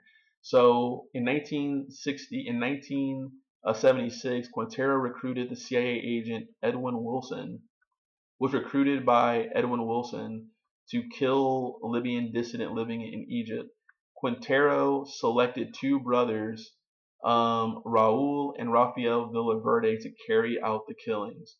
So 4 days before the assassination of Orlando Letelier, the Villaverde brothers returned to the United States. On September 21st, the day that Letelier was killed, Wilson phoned Quintero in Miami to call off the operation. So Quintero was recruited by Wilson. He also recruited the Villaverde brothers.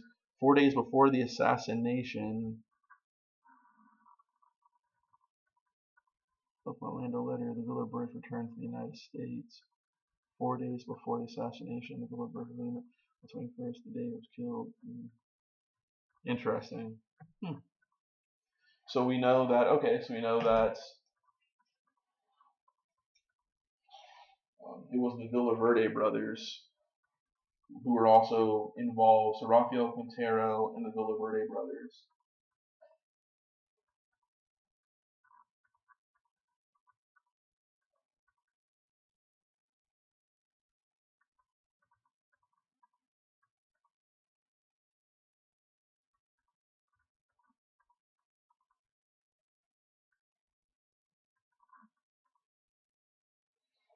Gotcha. All right. What is interesting, because I want to say, let me go back here real quick.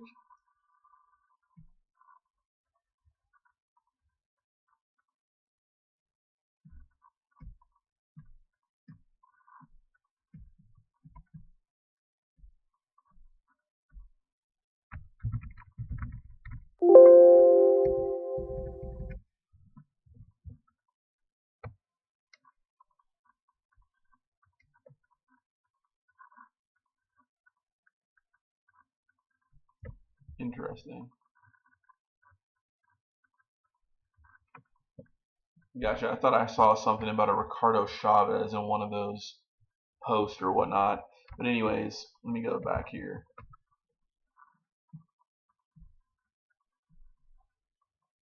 So Quintero was recruited by Thomas G. Clines. So this included helping Anastasio Somoza to develop a counter-subversion program in Nicaragua. The program came to an end. Quintero joined with Clines and Ricardo Chavez to establish API distributors. So on October 1985, Congress agreed to vote $27 million in non-lethal aid for the Contras in Nicaragua. However, members of the Reagan administration decided to use this money to provide weapons to the Contras and the Mujahideen in Afghanistan. Gene Wheaton was recruited to use National Air to support these weapons. He agreed, but began to have second thoughts when he discovered that Richard Secord was involved in the operation. And in May 1986, Wheaton told William Casey, director of the CIA, about what he knew about this illegal operation. Casey refused to take any action, claiming that the agency or government were not involved in what later became known as Iran Gate.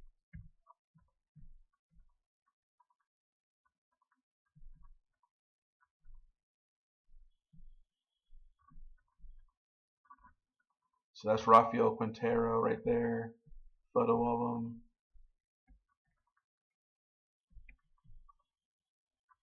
It's interesting. So there's that. And then there's this guy, Ricardo Morales Navarrete.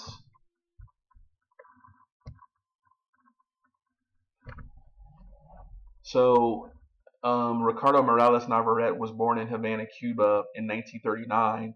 He was initially a supporter of Fidel Castro, and in September 1959 joined G2, the political police. Navarrete became disillusioned with Castro's government and left in 1960. After going into hiding, he took refuge in the Brazilian embassy before escaping to the United States. Soon after arriving in Miami, Ricardo Morales Navarrete joined Operation 40. One member, Frank Sturgis, claimed he has already read that before. So Operation 40 stuff too.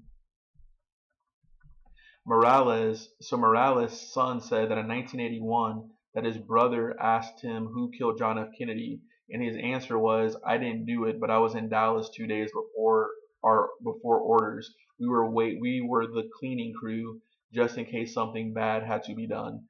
He knew Kennedy was coming to Dallas, so he imagines something is going to happen, but he doesn't know the plan. In these kind of conspiracies and these big things, nobody knows what the other is doing. So it's very interesting that you even had Cubans there allegedly the day in the days leading up to the JFK assassination. Like the JFK assassination is almost a Rubik's cube. It's never going to be solved. Like you have the tramps, and a lot of people want to say that the tramps, that those are people like E. Howard Hunt and stuff. And I'm thinking to myself, I don't really see a resemblance in that photo. But then, you have massive shooters, more than one shooter potentially. In other words, you create as much chaos around the situation so nobody knows where to look. There's even rumors that Edward Lansdale was like casually walking around. But the whole JFK conspiracy has basically driven an entire generation of baby boomers insane, because that is like probably one of the most monumental events that happened in their young lives. It's the impetus behind the great American novel, from Stephen King to whomever, right? Everybody wants to do their JFK thing, right? So who knows? So Morales told his sons he had met Lee Harvey Oswald. When my old man was training in a CIA camp, he did not tell me where. He was helping to train snipers, other Cubans, Latin Americans, and there were a few American. When he saw a photo of Lee Harvey Oswald after the assassination, he realized that this was the same character he had seen on the CIA training field. He saw him, he saw the name tag, but did not know him because he was not famous yet. But later, when my father sees him, he realizes that he is the same person. Morales Jr. added that his father said that he didn't believe Oswald killed Kennedy because he had witnessed him shooting at a training camp and said there is no way that guy could shoot that well. Ricardo Morales Navarrete became a contract agent for the Central Intelligence Agency and, according to his own testimony, received training in mapping, patrol, raids, jump school, communications, and demolition, counterinsurgency, insurgency, clandestine movement, in clandestine movement, covert action, and survival. In 1964, he was attached to the 5th Mercenary Brigade that served in the Belgian Congo, which is interesting. So this even connects to, I think, what I was saying. This other thing I want to do something on eventually is called Luxembourg Station to Congo, in which some of these Cubans were actually involved in by the CIA putting in work in the Congo during the whole Congo crisis, Patrice Lumumba stuff, I want to say. And so let me see here.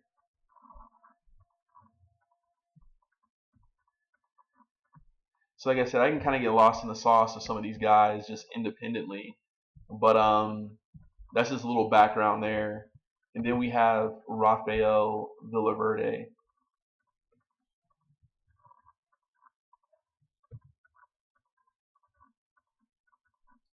So Rafael Villaverde, and I'm just going to read the Wikipedia article because it's a little more condensed.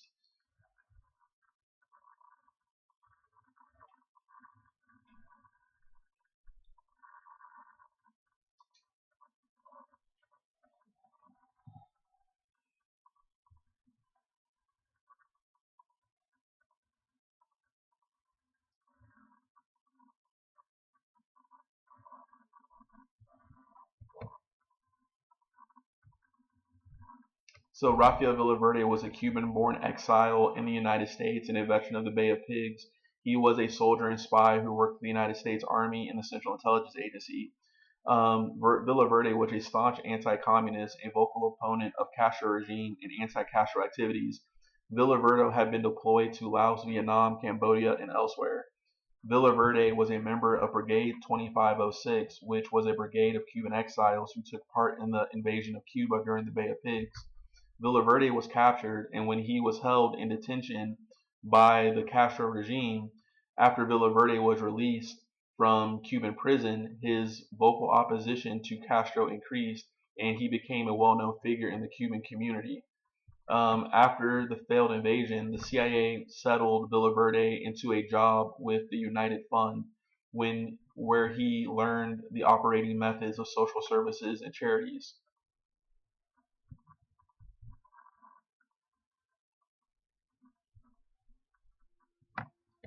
In 1972, Villaverde and his brothers opened up the first cafe for the elderly on Calle Oncho. in Little Havana. So Villaverde's two main donors of this cafe were Claude Pepper and Maurice Ferre.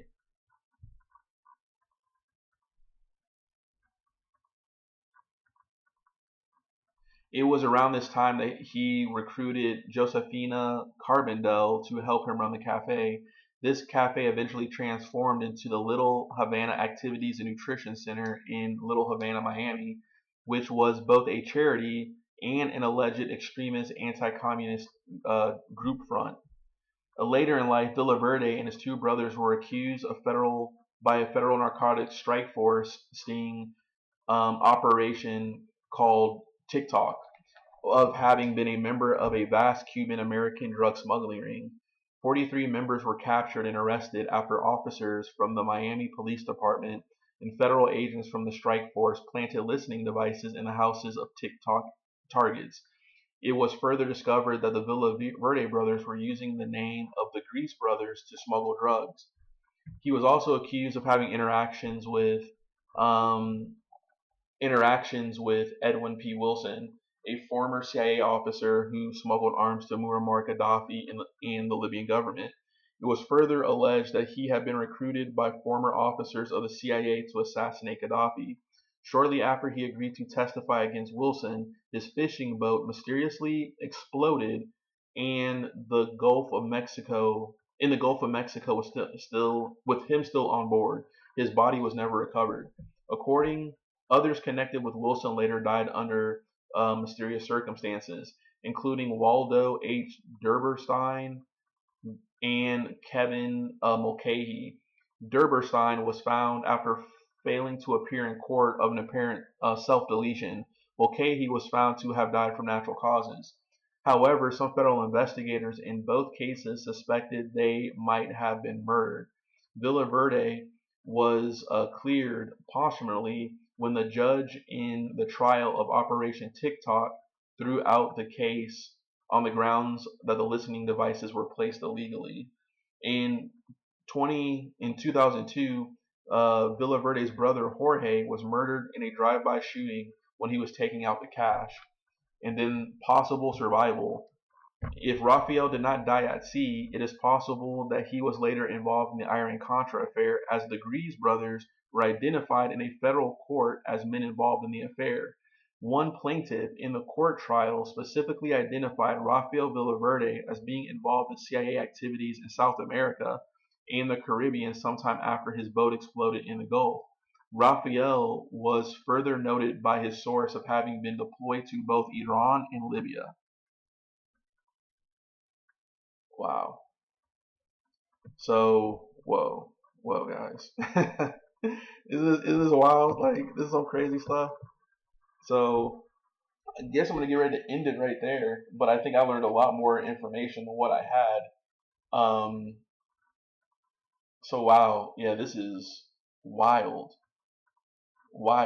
So I'm just gonna kind of end it right there. But as we can see, we're talking about the Blangos Network and how it ties to so many things: Southeast Asia, Phoenix Program, drugs, Air America, South Miami, Medellin, Bolivia, Nazis living over there, and then also many of these Nazis had European fascist counterparts. Over there.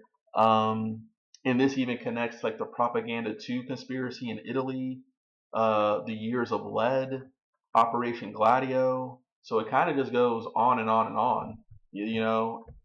And it's like the CIA kind of had like the eagle's eye view of what was going on, able to kind of pick people here and put them there and etc. Right? You know, so pretty wild stuff. With that being said, I'm just gonna kind of wrap it up right here and everything. And actually, let me do one more thing.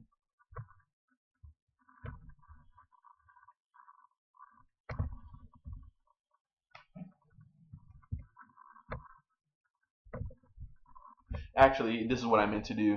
So Thomas Clines, before I get over, this was that kind of underling to Shackley, who I said is kind of you kind of look at his picture, he just looks like a guy who would just fold under pressure, but he's just a total sociopath.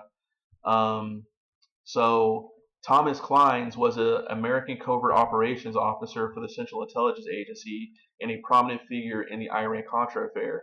Clines served in the 1950-1959 Korean War, similar to Edwin Wilson, and was awarded the Korean Service Medal with 4 Bronze Stars and the Combat Infantryman Badge. His unit also received the Distinguished Unit Citation. So CIA career. In the 1950s, Clines worked at the CIA's Technical Services Division in Frankfurt, Germany. So he also worked in the Special Gadgets MK Ultra type division in Frankfurt. So as a CIA agent between 1961 and 1962, Clines was involved in covert operations in Cuba. Clines joined Ted Shackley, David Atlee Phillips, and David Sanchez Morales at JM Wave, the CIA's operational headquarters in Miami, Florida, for the Cuban project, also known as Operation Mongoose, a project to overthrow the government of Fidel Castro. During his period, beginning shortly after the 1961 Bay of Pigs invasion, Clines developed a personal relationship with Nicaraguan President Anastasio Somoza Debayle, after his father, Anastasio Somoza Garcia, allowed the CIA to train anti-Cuban rebels in the country. So between 1966 and 1970, during the Vietnam War, Clines worked as Ted Shackley's deputy in charge of CIA secrets in the war on Laos. Clines left Laos in 1970 and spent a year at the Naval War College in Newport, Rhode Island. In 1972, Clines was put in charge of CIA operations in Chile. And in 1973, he helped Augusto Pinochet overthrow Chile's democratically elected president, Javier Allende, which therefore connects to Orlando Letelier, which therefore connects to Michael Townley of DINA, therefore connects to Orlando Bosch of Cuban Power, and all those different little groups there. And then we loop back to Ricardo Morales Navarrete, Rafael Villaverde, Operation 40, etc., right? So it all even loops in there. So while working on an attempt to undermine the government of Fidel Castro in Cuba, Clines became friends with Rafael Quintero when he was given responsibility of Nicaragua in 1978. Thomas Clines recruited Quintero to help the CIA in its efforts against the Socialist Sandinista National Liberation Front that governed Nicaragua. This included helping Somoza to develop counter-subversion programs in the country.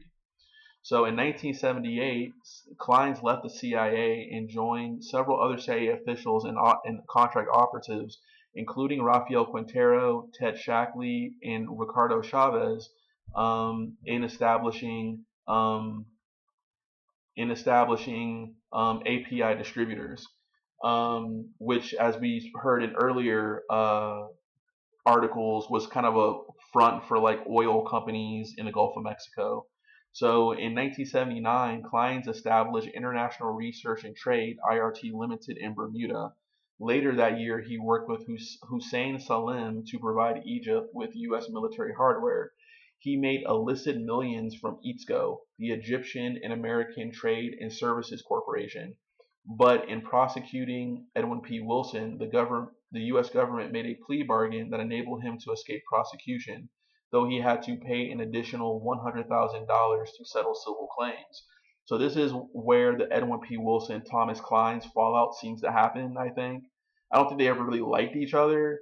I think they did, because Clines was Edwin Wilson's supervisor when Wilson, in like the 50s, was elevated from the Office of Security to the Clandestine Services, in which his supervisor was Clines.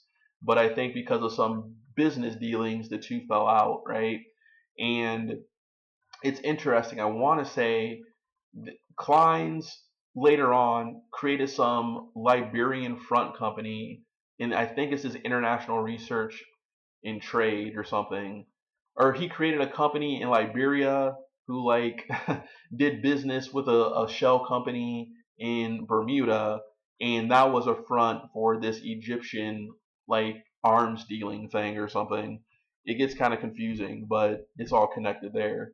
So Clines, as well as Oliver North, Edwin Wilson, and Richard Secord, were involved in a conspiracy to provide arms to the Contras, and Clines himself as a key player in the web of business operations founded by Secord and Iranian arms dealer Albert Hakim, known as the Enterprise.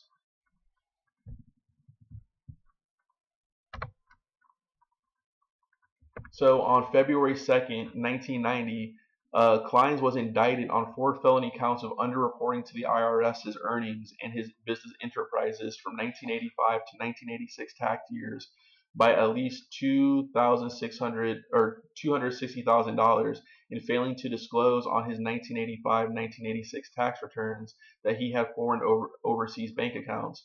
These prosecutors were Stuart E. Abrams, Jeffrey S. Berman, and William M. Traynor. So on September 18th, 1990, Clines was found guilty on all charges. So let me see here. He was sentenced to 16 months in prison. So Clines is the only Iran-Contra defendant to have served time in prison there. So there's that about him. So Clines, Shackley, Quintero, Chavez, all these people, Wilson, they're all connected. And you can get lost in the sauce, right? But one thing I want to do before I get out of here is, what is this? 5 Commando.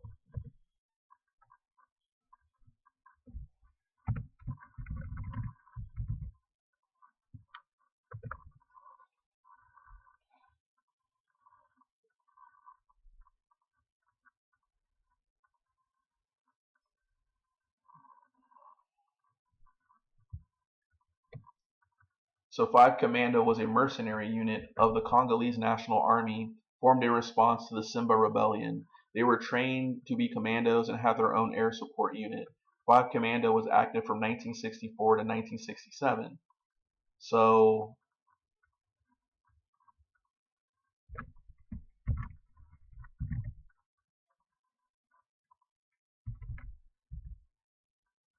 So 5 Commando received ongoing support from the United States CIA through air support operations, as well as by providing and crewing swift boats for operations on Lake Tanganyika. The boats were used to support 5 Commando and were crewed by Miami Cuban anti-Castro crews recruited by and paid by the CIA.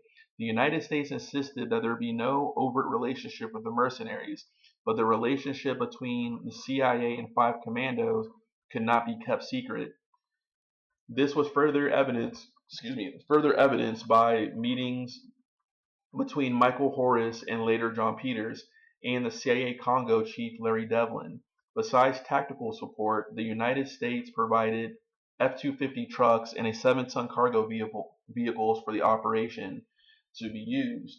So there's that. And then if I go here,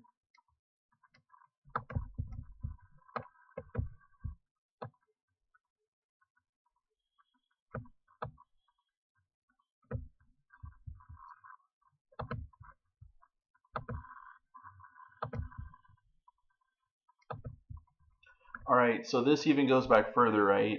So I talked about 5 Commando, in which we have proof that Miami Cubans were over there, right?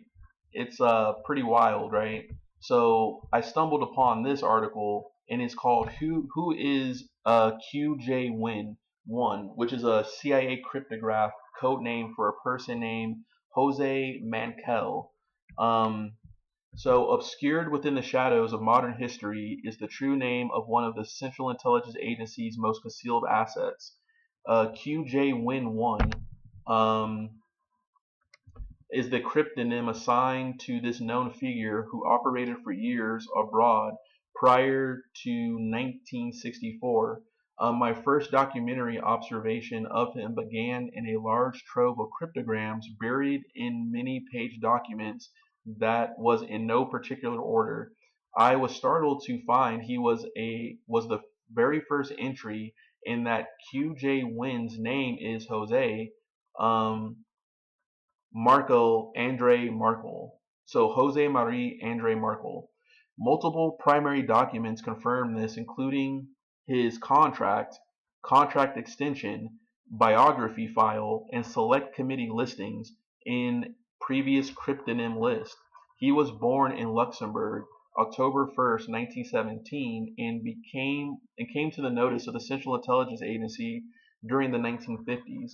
Mankel, in association with CIA operations, utilized the false identities of business person John J. Berger. So Mankel, in association with CIA, utilized false identities of John J. Berger and German salesperson Jacques Berger. The John J. Berger identity provided him with John Berger Incorporated, a retail store within New York.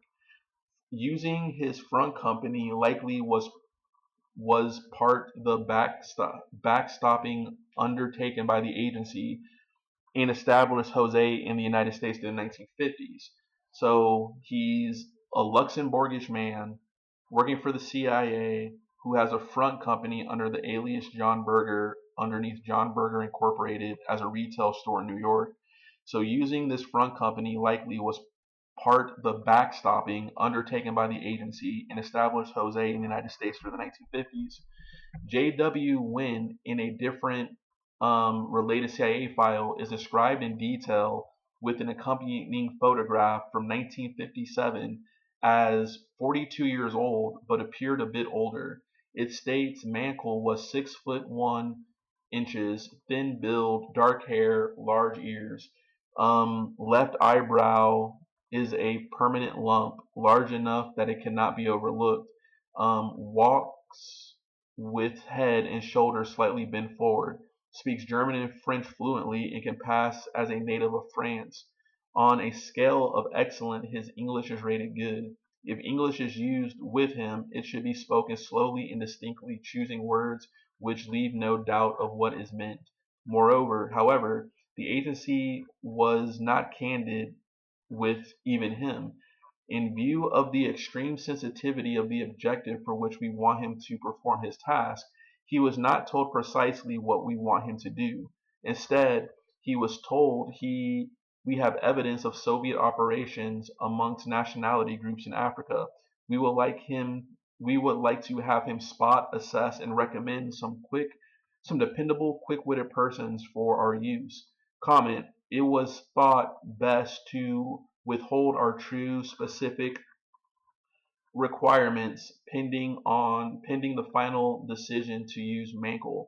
So he agreed to go on the trip for us. So official papers from 1960 related to Project ZR Rifle, the CIA's operational code name to establish assassination capabilities, regard agency officer William Harvey using Mankel without the knowledge of other agency officers using J.W. Wynn. It's interesting. So official papers from 1960 related to Project ZR Rifle, the CIA's operational code name to establish assassination capabilities, regard agency officer William Harvey using Mankel without the knowledge of other agency officers.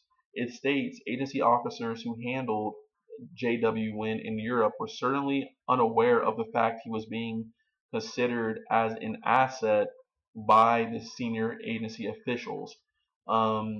So what's interesting is that these other officials who were the European handlers of the CIA of Mankel appear to be Arnold Silver and Oliver Silsby. And what's interesting about Oliver Silver is that he was a Ritchie boy, who were actually Jewish Americans who actually spoke German and other languages, who were very helpful in helping intelligence efforts to win the war against the Nazis.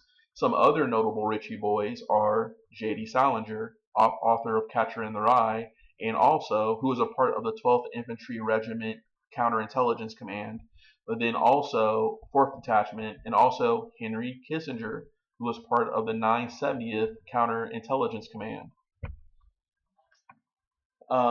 Pretty interesting stuff, right? So let me go back here. So Harvey is related to multiple plots seeking to remove foreign enemy officials such as Fidel Castro. Specifically, Mankel was considered for active use peripherally in one of many proposed plots against Castro during 1960. Mankel was noted to possess knowledge and contracts with desired criminal groups and suggested portraying a German sales representative for the Africa operation. The document concludes noting that all files, photographs, and identifying notes about JW Win-1 and future operations should be destroyed. Amid March of 1961, Congolese leader and CIA opponent Patrice Lumumba is assassinated, and several related files suggest officials desired to potentially eliminate him by using criminals spotted by or akin to Mankel. However, this was never undertaken because Lumumba was captured by his political enemies. So the agency contract with Mankel states, the United States government, as represented by the contracting officer, hereby contracts with you as an independent contractor for the submission of certain information and related services of confidential nature under the following terms. Thus, the United States government, namely the Central Intelligence Agency, contracted Mankel multiple times and provided reimbursement for travel costs, operational expenses, and compensated him. If necessary to protect the security of his arrangement, monies due you here under may be funded in other than a direct manner. Whew. Feasibly by using covert means or front businesses and organizations. J.W. Win-1's contract was reapproved in 1961 and received a contract extension in the course of March 1962. So a further agency file regarding Mankel offers, for the purpose of ZR rifle activities, you are hereby authorized to retain the services of Principal Agent J.W. Win and other principal agents and sub-agents as may be required.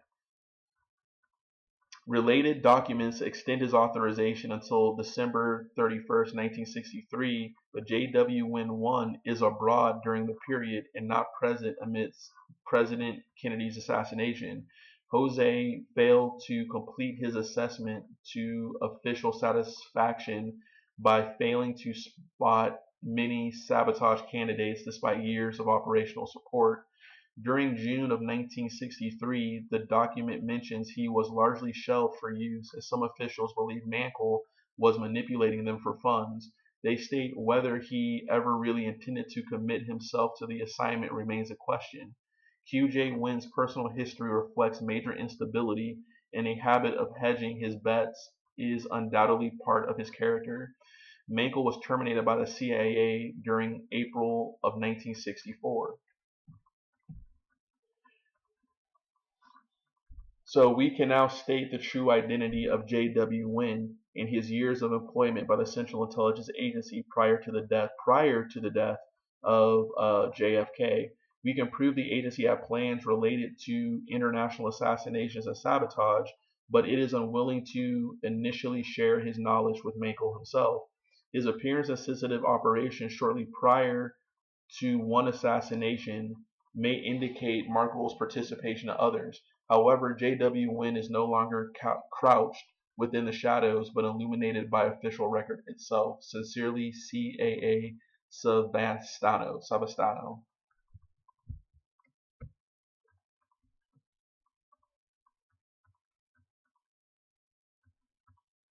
You can actually read the contract.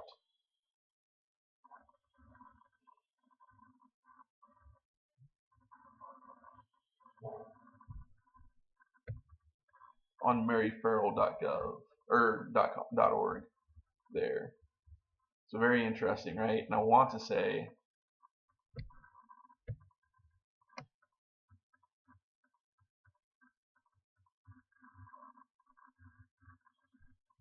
and it was approved by a Daniel C. Brillard. Interesting. So there's that. That's the contract number. And this is actually public information. So with that being said, man, I think I'm just going to wrap it up. So this was really like the Cuban part here. And like I said, a lot of craziness going on. So thank you for your time. This is a long video, timestamps to come, and we can wrap it up. All right, thank you. All right, bye.